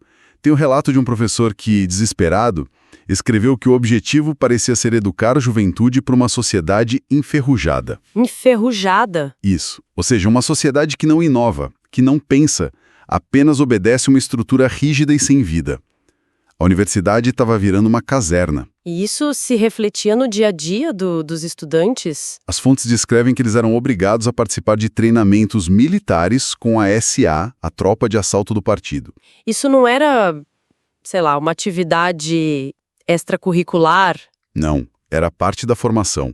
E era brutal. Um reitor chegou a enviar um relatório oficial ao ministério, reclamando que os alunos chegavam para as aulas em estado de completa exaustão física. Eles simplesmente não conseguiam se concentrar. Faz sentido. Fica claro que a intenção não era formar intelectuais ou pensadores críticos. O ideal era o que eles chamavam de estudante de tom rude marcial. A força física e a lealdade cega valiam mais que o intelecto. Essa hostilidade ao pensamento livre, claro, se estendeu para a ciência. O caso da física é um dos mais absurdos que eu já vi. É emblemático. Eles criaram o conceito de física alemã em oposição à física judaica. E o que era a física judaica? Basicamente, a teoria da relatividade de Einstein e a física quântica. Que eles chamavam de fraude. Uma fraude intelectual, abstrata demais e, claro, contaminada pelo pensamento judeu. A física alemã, por outro lado, deveria ser baseada na experimentação, em algo concreto e ligado à alma ariana. Era uma tentativa de forçar a ciência a caber na ideologia. É inacreditável. E a gente está falando que o destino de um dos maiores físicos do século XX, Werner Heisenberg, que ganharia um Nobel, quase foi destruído por causa disso. Ele foi atacado publicamente só por defender as teorias de Einstein. Foi por muito pouco. Heisenberg foi chamado de judeu branco pela imprensa do partido, o que era uma acusação gravíssima. Podia ter acabado com a carreira dele ou coisa pior. E o que o salvou? O que o salvou, e as fontes confirmam essa história que parece ficção, foi uma conexão pessoal. A mãe dele conhecia a mãe de Heinrich Himmler, o chefe da SS. Não acredito. Pois é, ela intercedeu diretamente e só então Himmler ordenou que os ataques contra Heisenberg parassem. A ciência alemã, uma das mais avançadas do mundo, foi salva por uma conversa entre duas mães. Isso é surreal. Completamente. E além dessa perseguição toda, teve uma mudança brutal nos números, né, nas universidades. Uma mudança demográfica massiva. O número total de estudantes universitários despencou. Em 1931, a Alemanha tinha quase 104 mil universitários. Em 1939, esse número caiu para pouco menos de 41 mil. É uma queda gigantesca. E as mulheres foram o principal alvo. Uma lei de 1933 limitou a matrícula de moças a no máximo 10% do total de rapazes. A justificativa oficial, sabe, era que o propósito principal da educação feminina era prepará-las para serem boas mães e donas de casa. Então essa luta contra o intelecto não era só sobre doutrinação. Era um projeto de engenharia social para demolir o pensamento crítico, esvaziar as universidades e redesenhar a sociedade, definindo o lugar de cada um, especialmente o das mulheres, que era em casa. Precisamente. Eles precisavam de seguidores leais, não de questionadores. Ok. Então, enquanto eles esvaziavam as mentes nas universidades, a propaganda vendia uma imagem de progresso material. E o maior troféu dessa propaganda era o fim do desemprego. A Alemanha saiu de 6 milhões de desempregados em 1933 para praticamente zero em poucos anos. A imagem que fica é a das autoestradas, as Autobahnen, mas a história real é bem diferente. Completamente diferente. A Autobahn talvez seja a peça de propaganda mais eficiente e duradoura do Terceiro Reich. Mas a ideia não era deles. Já existiam projetos desde a década de 20. Ah, não era uma ideia original? Não. O que os nazistas fizeram foi transformar a construção num espetáculo midiático. Era tipo a fusão da tecnologia moderna com a alma alemã, a natureza.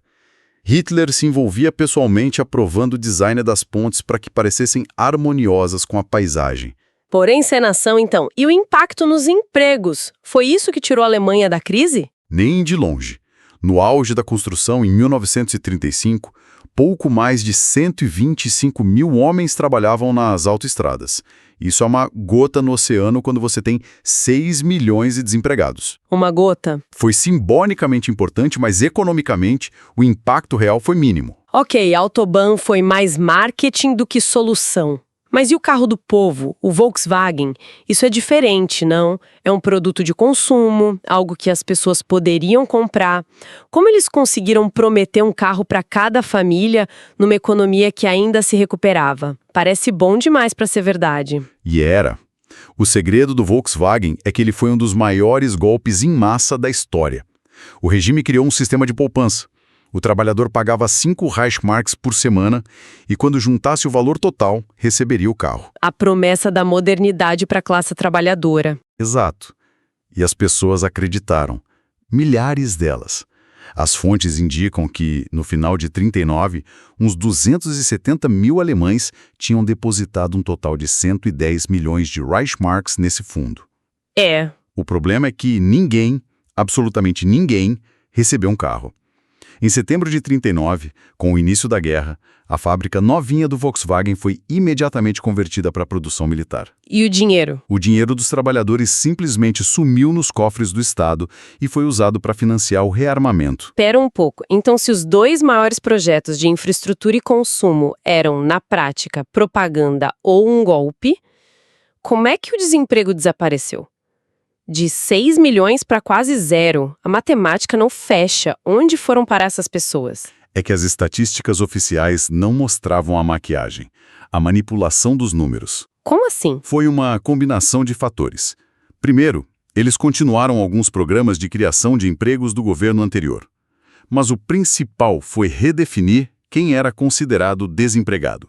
Por exemplo, as mulheres que aceitavam os empréstimos de casamento. Ah, aquele dinheiro para elas saírem do mercado de trabalho. Isso. Elas eram simplesmente retiradas da estatística. Não contavam mais. Elas não arrumaram emprego, só deixaram de ser contadas. Exato.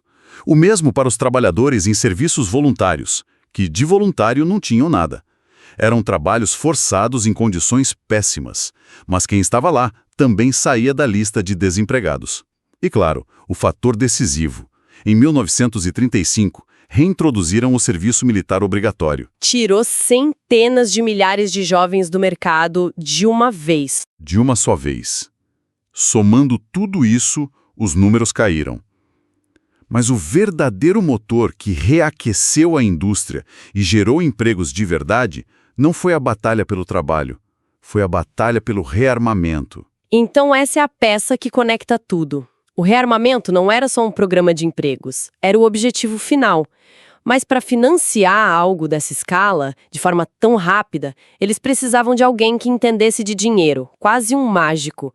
E aí entra a figura de Hjalmar Schacht. Schacht é uma figura fascinante. Ele era o presidente do Banco Central, um mago financeiro, nacionalista conservador, mas não um nazista fanático.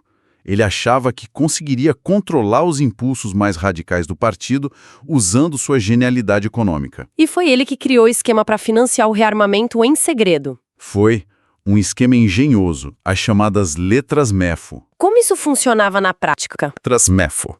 E quem garantia essas notas? O Estado. Na prática, era uma forma de o governo imprimir dinheiro e criar dívida fora dos livros oficiais. Era tipo um cartão de crédito secreto e sem limite para gastar com armas. Um esquema desses não parece sustentável a longo prazo. Uma hora a conta chega. Schacht, como especialista, devia saber disso. Foi aí que o pragmático começou a bater de frente com os ideólogos. Exatamente. Schacht conseguiu reerguer a indústria, mas ele ficou apavorado com a velocidade dos gastos militares. Ele alertou Hitler várias vezes que aquilo levaria a uma inflação galopante e ao colapso. Ele queria um rearmamento sustentável. Mas os outros líderes não. Não. Especialmente Hermann Göring. Eles queriam armas e queriam agora, a qualquer custo. O técnico queria estabilidade. Os ideólogos queriam poder militar. E os ideólogos venceram. Claro. Schacht foi gradualmente afastado. Em 1936, Göring assumiu o comando do plano de 4 anos. A partir daí, o disfarce acabou. O objetivo declarado internamente era a autarquia, a autossuficiência econômica. Preparar a Alemanha para a guerra. Exato. Para que pudesse suportar um bloqueio naval. A economia inteira foi colocada em pé de guerra. E essa corrida contra o tempo culminou no momento decisivo que as fontes apontam. Uma reunião secreta em novembro de 1937, registrada no memorando de Rosbach. O que foi dito ali que mudou tudo? Ali, a portas fechadas, Hitler foi brutalmente honesto com seus comandantes. Ele disse, sem rodeios, que o tempo da Alemanha estava se esgotando. A economia, superaquecida pelo rearmamento, estava à beira do colapso. E qual era a solução, segundo ele? A única solução era a guerra de conquista, para tomar os recursos de outras nações. Ele falou abertamente sobre a necessidade de conquistar espaço vital no leste europeu e estabeleceu um prazo. A guerra deveria começar no mais tardar entre 1943 e 1945. Quer dizer que a guerra não era mais uma possibilidade, ela se tornou uma necessidade econômica imediata. Foi o ponto de virada. A lógica era perversa. Nós nos endividamos para construir uma máquina de guerra e agora precisamos usar essa máquina para roubar e pagar a dívida. A recuperação econômica nunca foi o objetivo final, foi só a primeira fase. A prosperidade era uma ilusão? Uma ilusão. Um empréstimo que seria pago com o saque da Polônia, da Tchecoslováquia e do resto da Europa. É impressionante quando a gente junta todas as peças. A imagem que emerge é a de uma conspiração em escala nacional, onde cada política pública tinha um propósito oculto. Exato. A propaganda vendia renovação intelectual, prosperidade, ordem. A realidade era a subversão da ciência, manipulação da força de trabalho e uma economia de fachada. E cada peça se encaixa perfeitamente na outra. Perfeitamente. A luta contra o intelecto silenciou a crítica e preparou uma geração para obedecer. A batalha pelo trabalho foi o rearmamento em massa disfarçado. E o milagre econômico foi uma bolha de dívida que só podia ser paga com a guerra. Uma máquina de guerra. Cada engrenagem foi desenhada para isso. Isso tudo nos deixa com uma reflexão final e um pouco assustadora. As fontes mostram a velocidade com que as instituições de uma nação moderna e educada, ciência, economia, o direito, podem ser completamente distorcidas para servir a uma ideologia. E a pergunta que fica para nós hoje é: o quão atentos estamos? Quando um discurso promete soluções simples para problemas complexos, prometendo restaurar a grandeza nacional e, ao mesmo tempo, culpando certos grupos. Como a gente consegue diferenciar a retórica de renovação legítima de uma cortina de fumaça para agendas muito mais perigosas? É uma boa pergunta. O que garante que as nossas próprias instituições, nossa ciência, nossa economia, nossa imprensa, são resilientes o suficiente para não serem dobradas da mesma forma sob a pressão certa?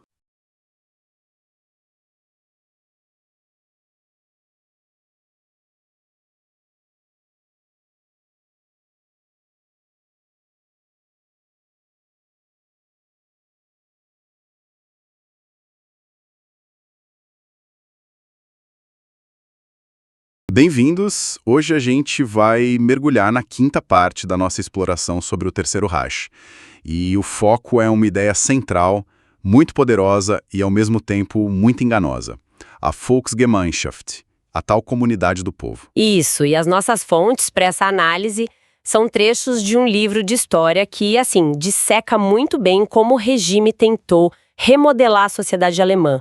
E a estratégia era fascinante, porque para cada classe social eles tinham uma promessa. Um paraíso particular. E é exatamente essa a nossa missão aqui. A gente vai confrontar a propaganda com a realidade, usando as histórias, os dados que as fontes trazem. O que foi prometido para aristocratas, camponeses, pequenos comerciantes e operários, e o que de fato foi entregue. A distância entre o discurso e a prática é aí que a coisa fica reveladora. Então vamos começar pelo campo, com uma expressão que, nossa, parece tirada de um filme épico, né? Sangue e solo. É um nome muito forte. Mas o que isso significava no dia a dia? Qual era o plano por trás? Sangue Solo era o coração da ideologia agrária nazista, uma criação do Richard Walter Dahré, o ministro da Agricultura. A ideia era, assim, quase mística. O sangue, claro, representava a pureza racial do povo alemão E o solo era a terra ancestral. A terra onde esse povo pertencia. Exato. Nessa visão, o camponês não era só um agricultor, sabe? Ele era o guardião da raça, a espinha dorsal espiritual da Alemanha. Era uma romantização, assim, extrema da vida no campo. Uma visão bem poética de fato, mas lendo as fontes, a primeira coisa que me chamou a atenção é que essa tal comunidade unida, estava longe de ser um consenso. Figuras da elite antiga, como o aristocrata Friedrich Reck Malletswen, tinham uma opinião bem diferente. Completamente diferente. Reck Malletswen, nos diários dele, nossa, ele não poupava desprezo. Para ele, os nazistas eram a ralé que tinha tomado o poder. As descrições que ele faz de Hitler são brutais. Eu vi isso. Ele chama Hitler de condutor de bonde. Isso, condutor de bonde com uma aparência escoriácea, gelatinosa, doentia. Para ele, os líderes do partido eram burguesinhos sujos. É o puro desprezo da velha aristocracia, que via o regime como algo vulgar, primitivo. É uma visão muito forte a dele. Mas ele era a voz de toda a aristocracia ou existiam outras visões? Porque o regime precisava de algum apoio da elite, né? De jeito nenhum ele representava todos. E aqui a coisa fica mais complexa. Existia uma clara divisão de gerações. A velha guarda, como Reck, os desprezava. Mas para muitos jovens aristocratas a situação era outra. Como assim? Eles se sentiam perdidos, sem propósito desde a queda da monarquia. E é aí que entra a SS do Himmler. Ela ofereceu a esses jovens uma nova identidade, a promessa de se tornarem uma nova elite, não baseada no sangue azul, mas no sangue ariano. A SS deu a eles um status, um novo senso de missão. Entendi. Então, enquanto uma parte viu o regime como o fim da civilização, outra viu uma oportunidade. E para os camponeses, como é que essa grande ideia de sangue e solo virou política de verdade? A principal ferramenta foi a Lei da Fazenda Hereditária do Reich de 1933. Olha, a propaganda era linda. A lei iria proteger as famílias, criar uma classe de camponeses forte, estável, sem dívidas.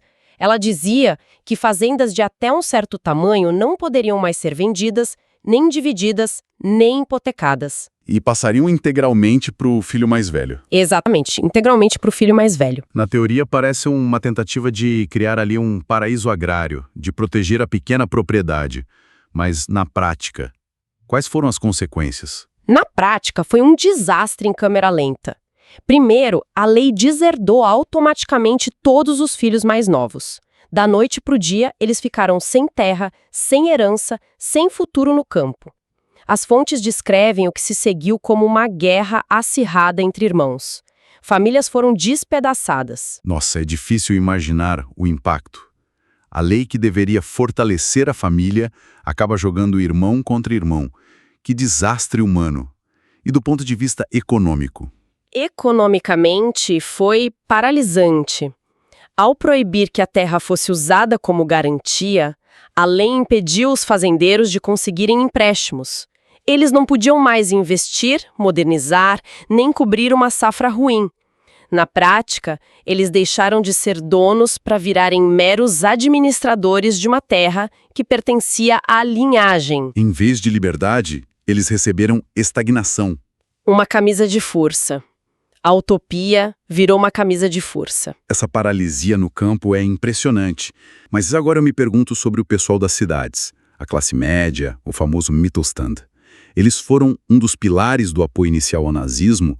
O que foi prometido a eles? O Mittelstand, pequenos lojistas, artesãos, donos de pequenas oficinas, estava, assim, apavorado. Eles se sentiam esmagados pelas grandes lojas de departamento, pela indústria. E pela crise econômica. Exato.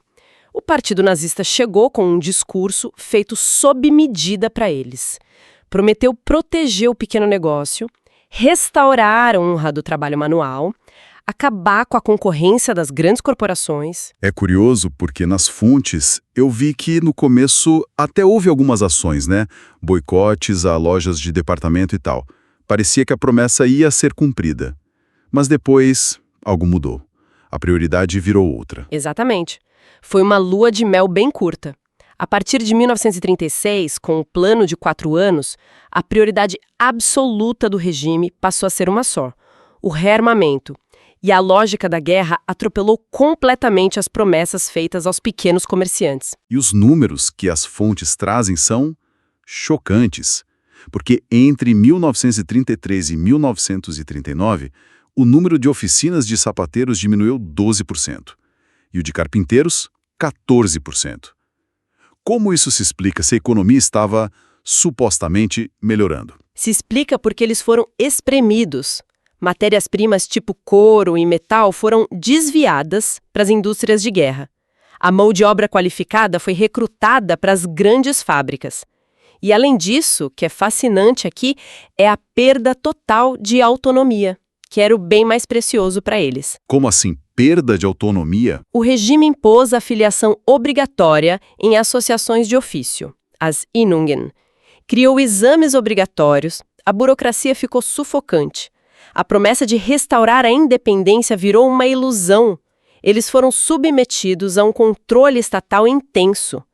Um mestre sapateiro podia ser convocado para um treinamento numa fábrica da Volkswagen e acabar, sei lá, trabalhando como estofador para o exército. De ironia. Então a promessa de restaurar a honra do trabalho manual virou mais burocracia e trabalho forçado para a indústria de guerra. Precisamente. E o resultado foi um descontentamento silencioso. As fontes, baseadas em relatórios clandestinos, falam em amargura. As pessoas reclamavam dos impostos, da falta de crédito, da papelada. Mas, claro, raramente isso virava uma crítica aberta. Era uma sensação de traição, de promessa quebrada que ficava ali, borbulhando. Impressionante. Mas e o maior grupo de todos, os operários, que por definição não tinham essa mesma autonomia? Como o regime tentou cooptá-los depois daquela primeira atitude que foi brutal, destruir os sindicatos? A destruição dos sindicatos em maio de 1933 foi o primeiro passo. No lugar, criaram a Frente de Trabalho Alemã, uma organização estatal gigante, mas que, na prática, servia aos interesses do Estado. Mas a grande cartada de propaganda, a ferramenta para conquistar os corações e mentes, foi outra coisa.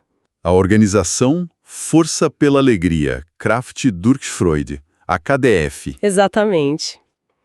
A KdF foi uma das criações mais geniais da propaganda do século XX. Era uma agência de lazer estatal gigantesca.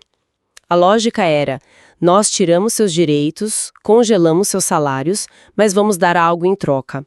Lazer. E era lazer subsidiado em massa. Cruzeiros para a Noruega, férias nos Alpes, ingressos para concertos, tudo a preço de banana. Mas espera aí, a lógica é meio estranha, né? O regime esmaga os sindicatos, intensifica a exploração do trabalho e a compensação é mandar o trabalhador para um cruzeiro? As pessoas realmente compraram essa ideia? Olha, muitas compraram. Pelo menos no começo. A propaganda era avassaladora. As imagens mostravam uma sociedade sem classes. Operários e diretores de empresa lado a lado de calção de banho num navio. Era a imagem da Volksgemeinschaft em ação. Para um trabalhador que nunca tinha visto o mar, a chance de fazer um cruzeiro era algo inimaginável. Era uma sedução poderosa. Mas era só uma imagem. E a realidade por trás dela. A realidade era bem diferente. E a gente sabe disso graças aos relatórios secretos da Gestapo. A polícia secreta enviava agentes disfarçados para espionar os trabalhadores até mesmo nesses cruzeiros. Nossa, nem nas férias eles tinham folga. Imagina tentar relaxar sabendo que seu vizinho de cabine pode ser um agente da Gestapo anotando tudo. E o que esses relatórios diziam? Revelavam que a sociedade sem classes era uma farsa. As melhores cabines, os melhores lugares, iam sempre para os funcionários do partido. Havia brigas constantes, bebedeiras, um comportamento individualista que aterrorizava os ideólogos. Num cruzeiro, passageiros de regiões diferentes quase saíram no braço. O apelido popular que as viagens ganharam diz tudo: bordel dos figurões. A harmonia era só para as câmeras, então. Só para as câmeras. E nas fontes tem um símbolo físico perfeito para essa utopia fracassada, não é? O resort de Prora. Exato. Prora é um monumento a essa promessa quebrada. Um complexo de férias colossal projetado para 20 mil pessoas na ilha de Rügen, um projeto do Albert Speer, com quilômetros de edifícios. A utopia de concreto do lazer de massa. Mas a guerra começou, a construção parou e ele nunca foi usado. Hoje, aquelas ruínas são um símbolo perfeito da força pela alegria. Uma promessa monumental que a realidade não permitiu entregar. Analisando esses 3 grupos, o padrão fica bem claro. Para cada um, uma promessa grandiosa feita sob medida. Mas o resultado final foi sempre o mesmo. Mais controle, perda de liberdade e sacrifício para o rearmamento. A conta final é exatamente essa. As investigações estatísticas que as fontes apresentam são inequívocas. A situação econômica da maioria dos trabalhadores não melhorou de forma substancial entre 33 e 39. Os salários reais, se a gente descontar a inflação, mal retornaram aos níveis de antes da crise de 29. E para manter esse padrão mínimo, eles tinham que trabalhar muito mais. Muito mais. A jornada de trabalho se estendeu brutalmente. Horas extras, muitas vezes com pagamento reduzido ou nem pagas, viraram a norma. Em 1939, a média na indústria de máquinas era de 54 horas por semana. Há relatos de turnos de 12 até 14 horas por dia. Isso me faz pensar, se o Estado controlava tudo isso, o que acontecia com a liberdade mais básica de um trabalhador? A de, sei lá, mudar de emprego se não estivesse satisfeito. Essa liberdade desapareceu. O Estado passou a recrutar trabalhadores à força para projetos prioritários. O exemplo mais extremo foi a construção da Muralha do Oeste, na fronteira com a França. Centenas de milhares de homens foram convocados em condições terríveis. E se a pessoa se recusasse? Prisão. Recusar-se a ir significava prisão. A liberdade de escolha foi aniquilada pela necessidade da economia de guerra. E a vigilância... É assustador pensar que a Gestapo estava dentro das fábricas. Nem no trabalho as pessoas podiam mais reclamar.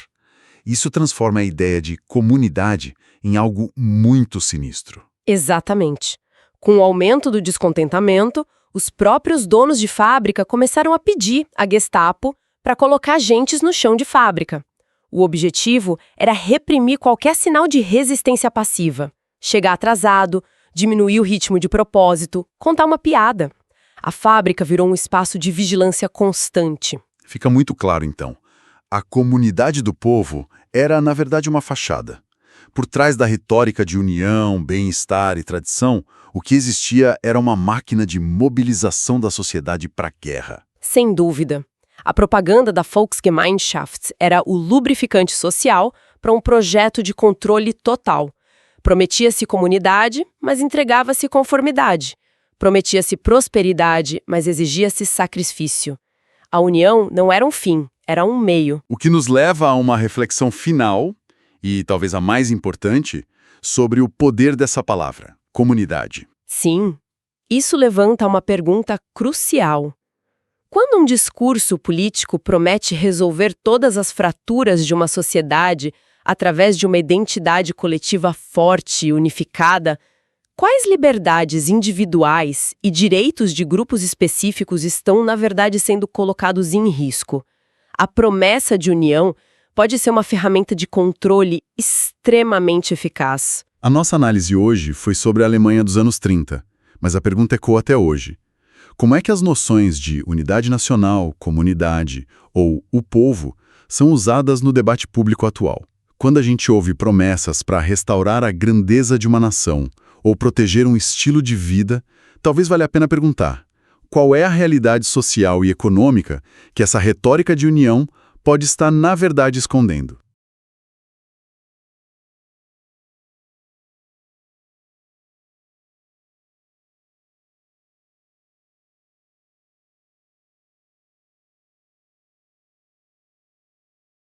Certo, vamos mergulhar nisso aqui.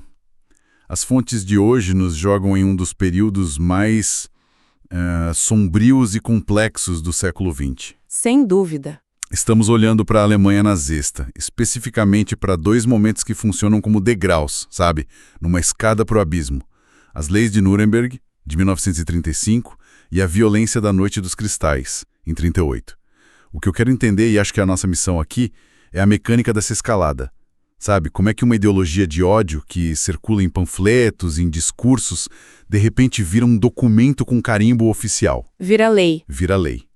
E depois, como essa lei sai do papel e se transforma em vidro quebrado e sinagogas em chamas nas ruas? Essa é a pergunta fundamental. E as fontes deixam claro que não foi um salto, foi um processo. Meticulosamente construído. É uma arquitetura da exclusão. Arquitetura da exclusão. Boa definição. O que me chama a atenção nesses textos é justamente a forma como a linguagem, a burocracia, a propaganda, tudo isso foi usado como ferramenta. Primeiro, você redefine quem é cidadão. Depois, você isola essa pessoa. E, por fim, você a destrói. É um roteiro que começa com uma caneta e termina com uma arma. Então, vamos para o primeiro ato desse roteiro. As leis. 1935, Nuremberg. O regime não está mais só, digamos, perseguindo informalmente. Agora está legalizando a perseguição.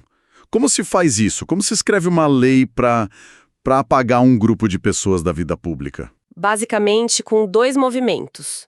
O primeiro é ideológico. A tal purificação da raça ariana, que não mirava só os judeus, mas outros grupos também. Certo. O segundo, e mais prático, era criar um inimigo interno oficial. A Lei de Proteção do Sangue e da Honra alemã, por exemplo, é um texto assustadoramente direto.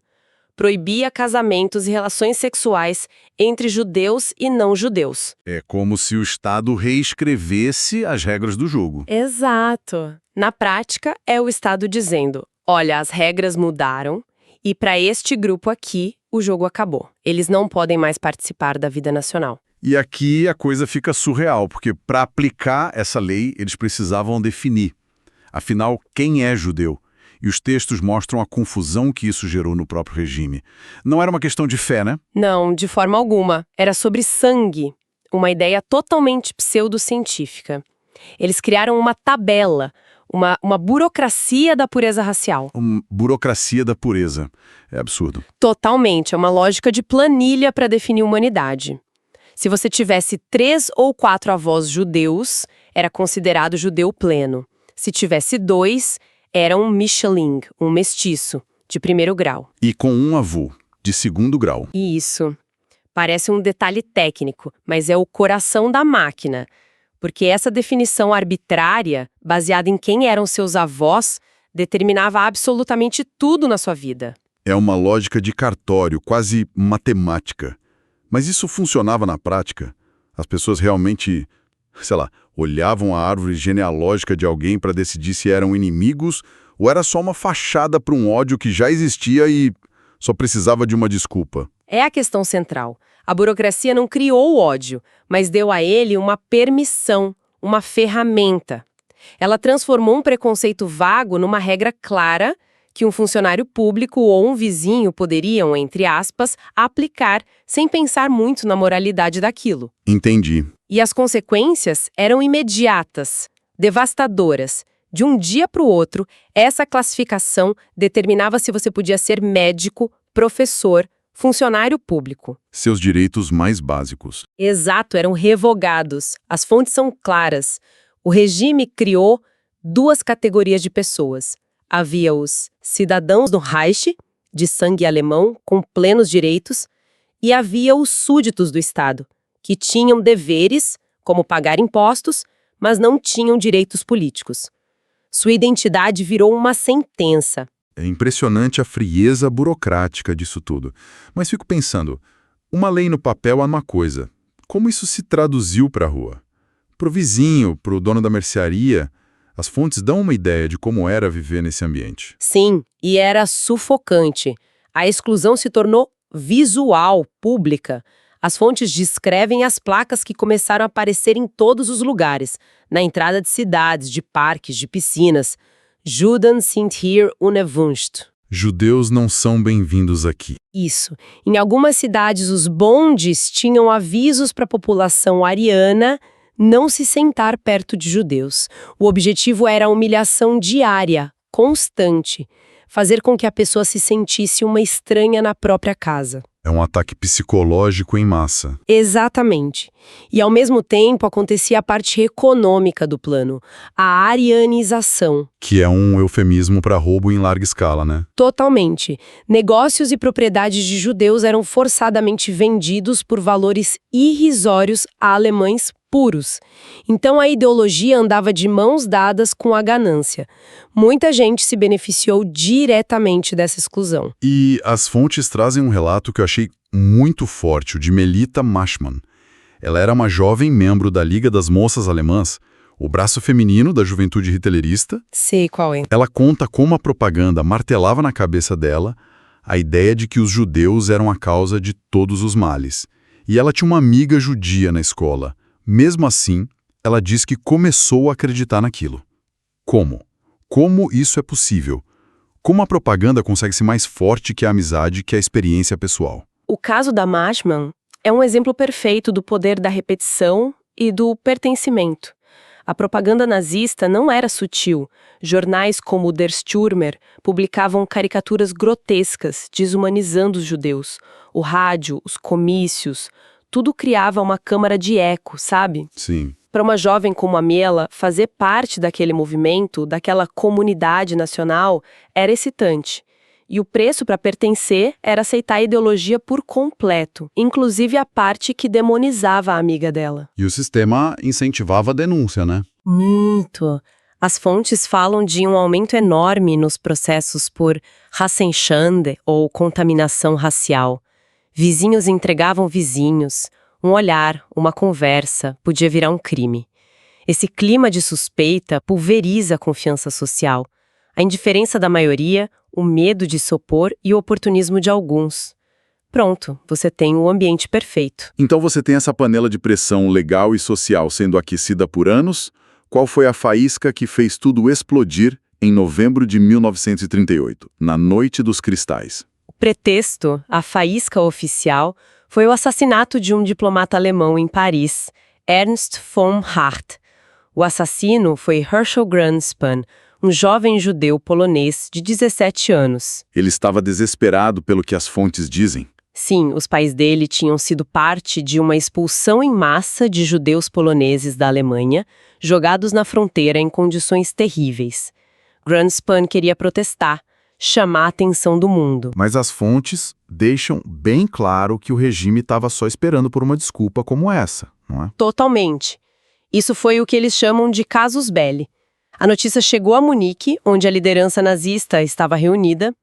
Goebbels, o ministro da propaganda, viu a oportunidade de ouro. Oportunista ao extremo. Ele fez um discurso inflamado para os líderes do partido, dizendo que a alma do povo estava fervendo e que o partido não deveria reprimir essa fúria popular espontânea. Era um sinal verde codificado. Claro. E as fontes mostram que, imediatamente após o discurso, as ordens foram enviadas por telex e telefone para as seções locais do partido e para as tropas de assalto, a SA, em toda a Alemanha e Áustria.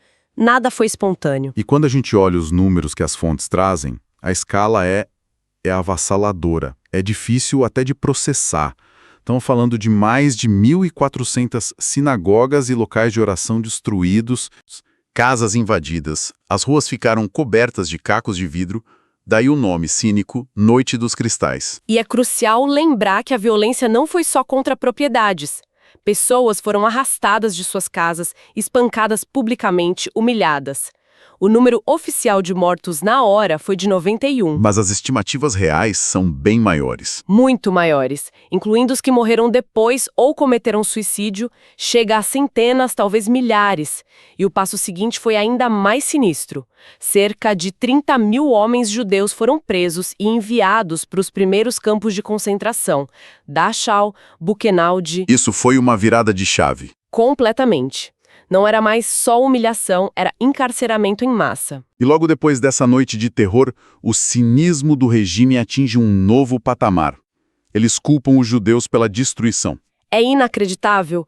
O governo impôs uma multa coletiva de 1 bilhão de Reichsmarks à comunidade judaica alemã para pagar pelos danos que ela mesma sofreu. Surreal.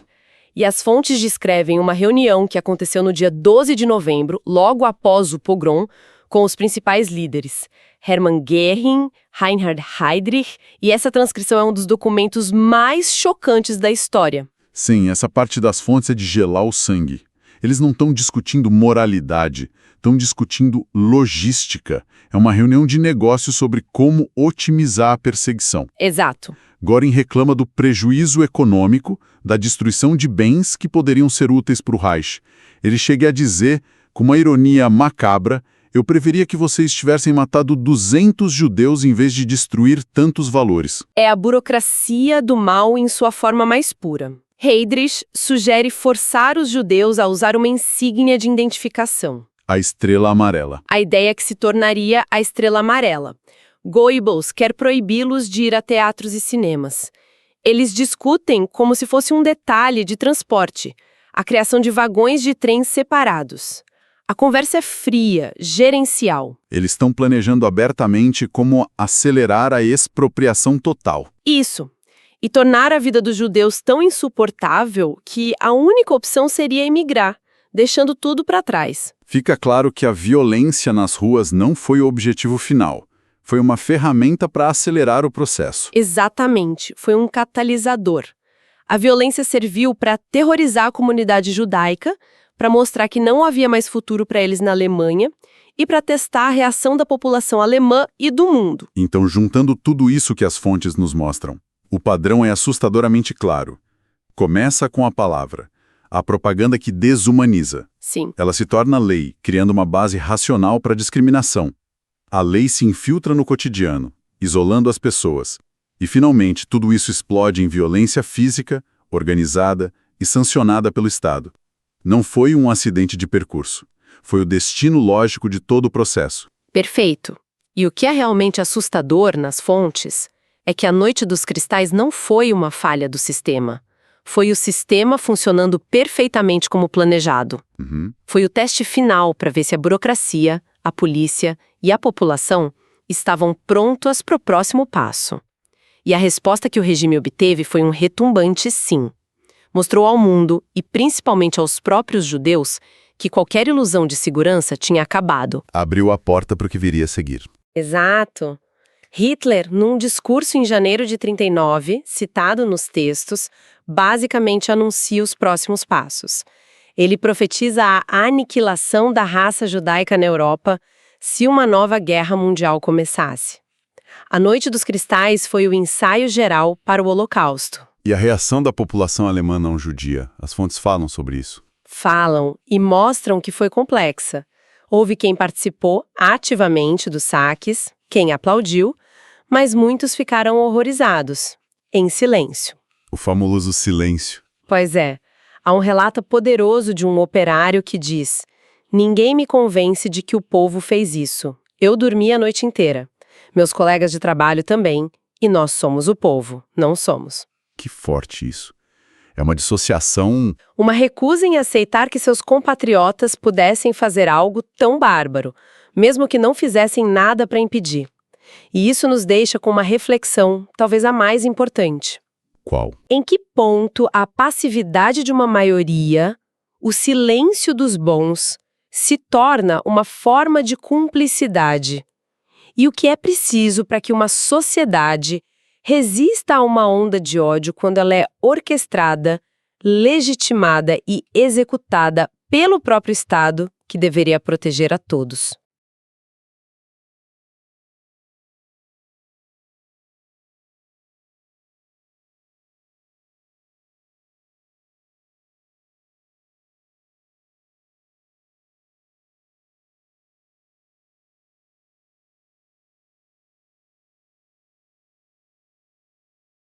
Ok, vamos analisar isso. A gente está em 1936, a Europa é um verdadeiro barril de pólvora e o equilíbrio de poder, que já era frágil, está prestes a ser refeito por completo. As fontes que a gente tem em mãos cobrem o período crucial, de 36 a 39, e mostram não só mas uma série de movimentos calculados que levaram o continente à beira da guerra. O que é fascinante de observar, assim, é a metodologia. Não se trata de um único ato, sabe? É uma sequência de testes, de provocações, de anexações. Exato. A remilitarização da Renânia, em 1936, por exemplo, foi um ponto de virada. Aquilo deixou o Terceiro Reich com carta branca para agir contra os vizinhos. Exatamente. E a nossa análise hoje vai se concentrar em 3 grandes atos dessa escalada. A intervenção na Guerra Civil Espanhola, a anexação da Áustria, o famoso Anschluss, e a desintegração da Tchecoslováquia.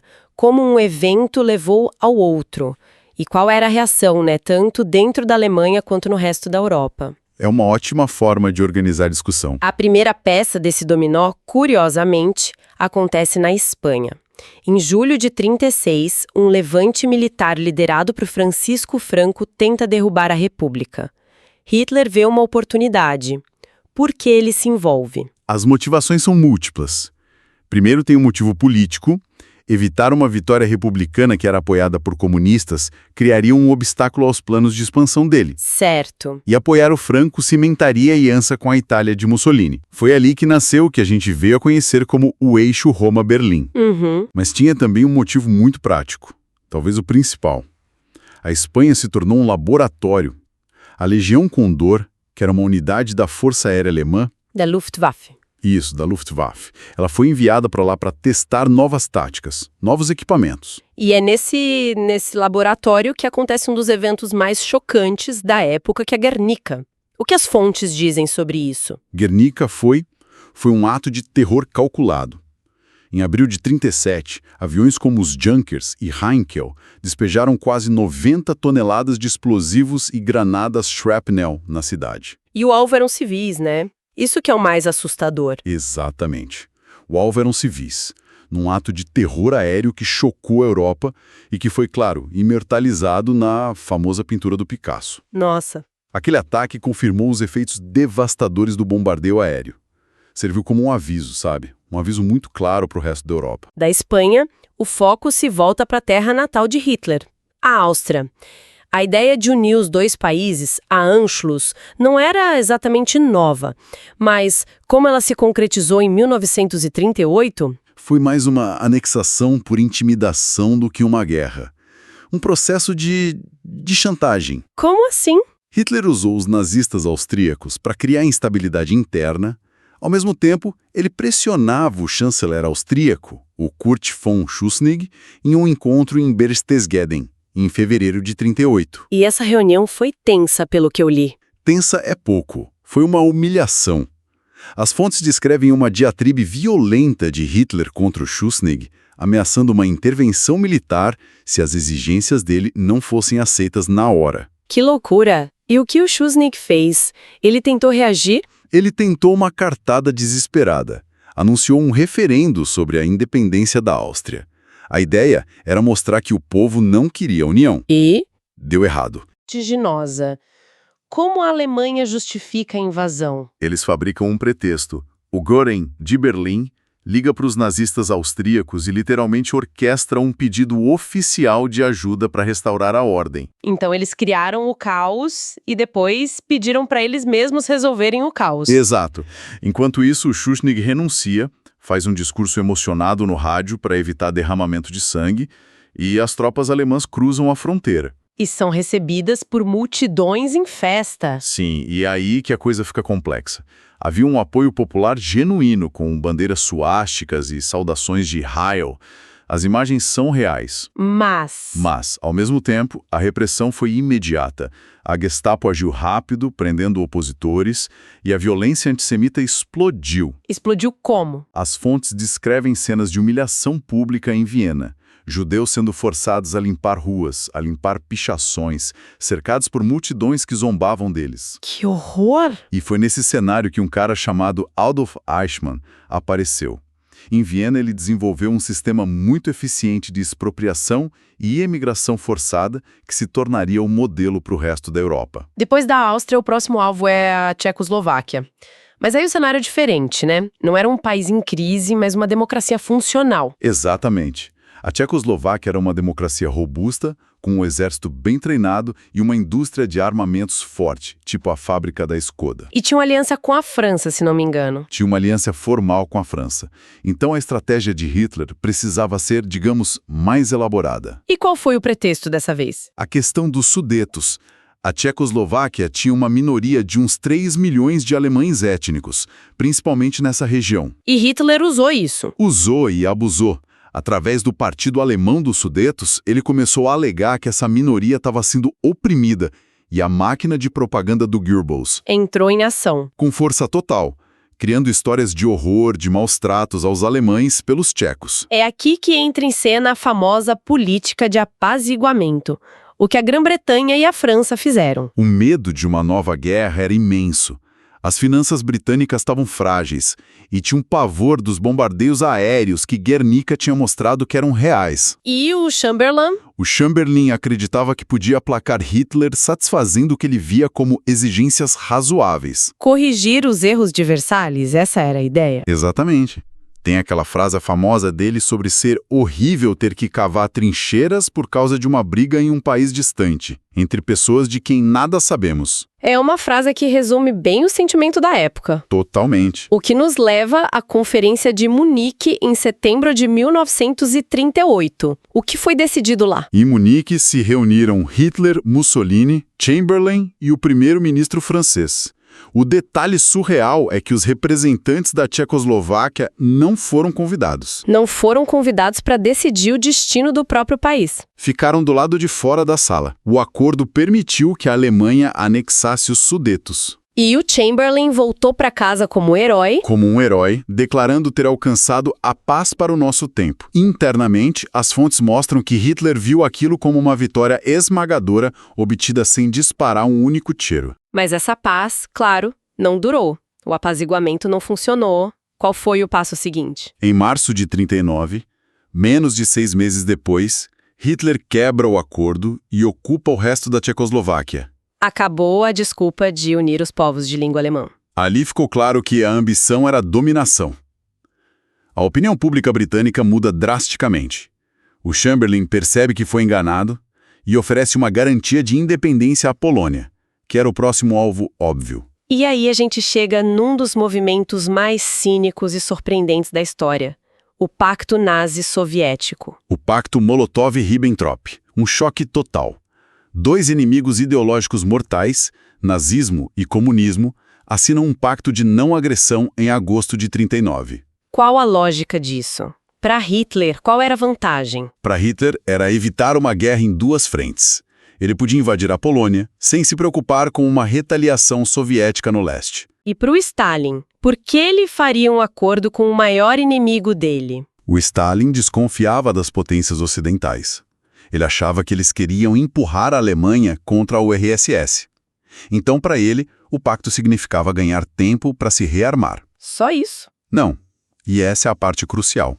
O pacto tinha cláusulas secretas. Cláusulas secretas? O que elas diziam? Basicamente, elas dividiam a Europa Oriental em esferas de influência.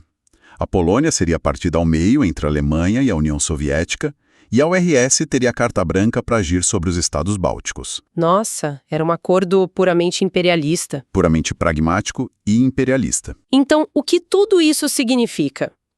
Temos uma série de eventos. Guernica, o Anschluss, Munique, o pacto com Stalin. Cada um parece um degrau numa escada inevitável. A guerra já estava decidida antes do primeiro tiro contra a Polônia. Essa é a grande questão que estas fontes levantam. Em cada um desses momentos, as potências ocidentais tiveram a chance de traçar uma linha. Na Renânia, na Áustria, os próprios generais alemães, em vários momentos, estavam nervosos, temendo uma reação forte que não veio. A cada sucesso, a ousadia de Hitler crescia. E o custo para detê-lo ficava maior. Exatamente. A cada passo, o custo se tornava maior, até que a guerra se tornou a única opção. Fica a pergunta, então. O que separa um risco calculado de uma aposta imprudente? E qual é o preço da inação quando a gente se depara com uma agressão crescente?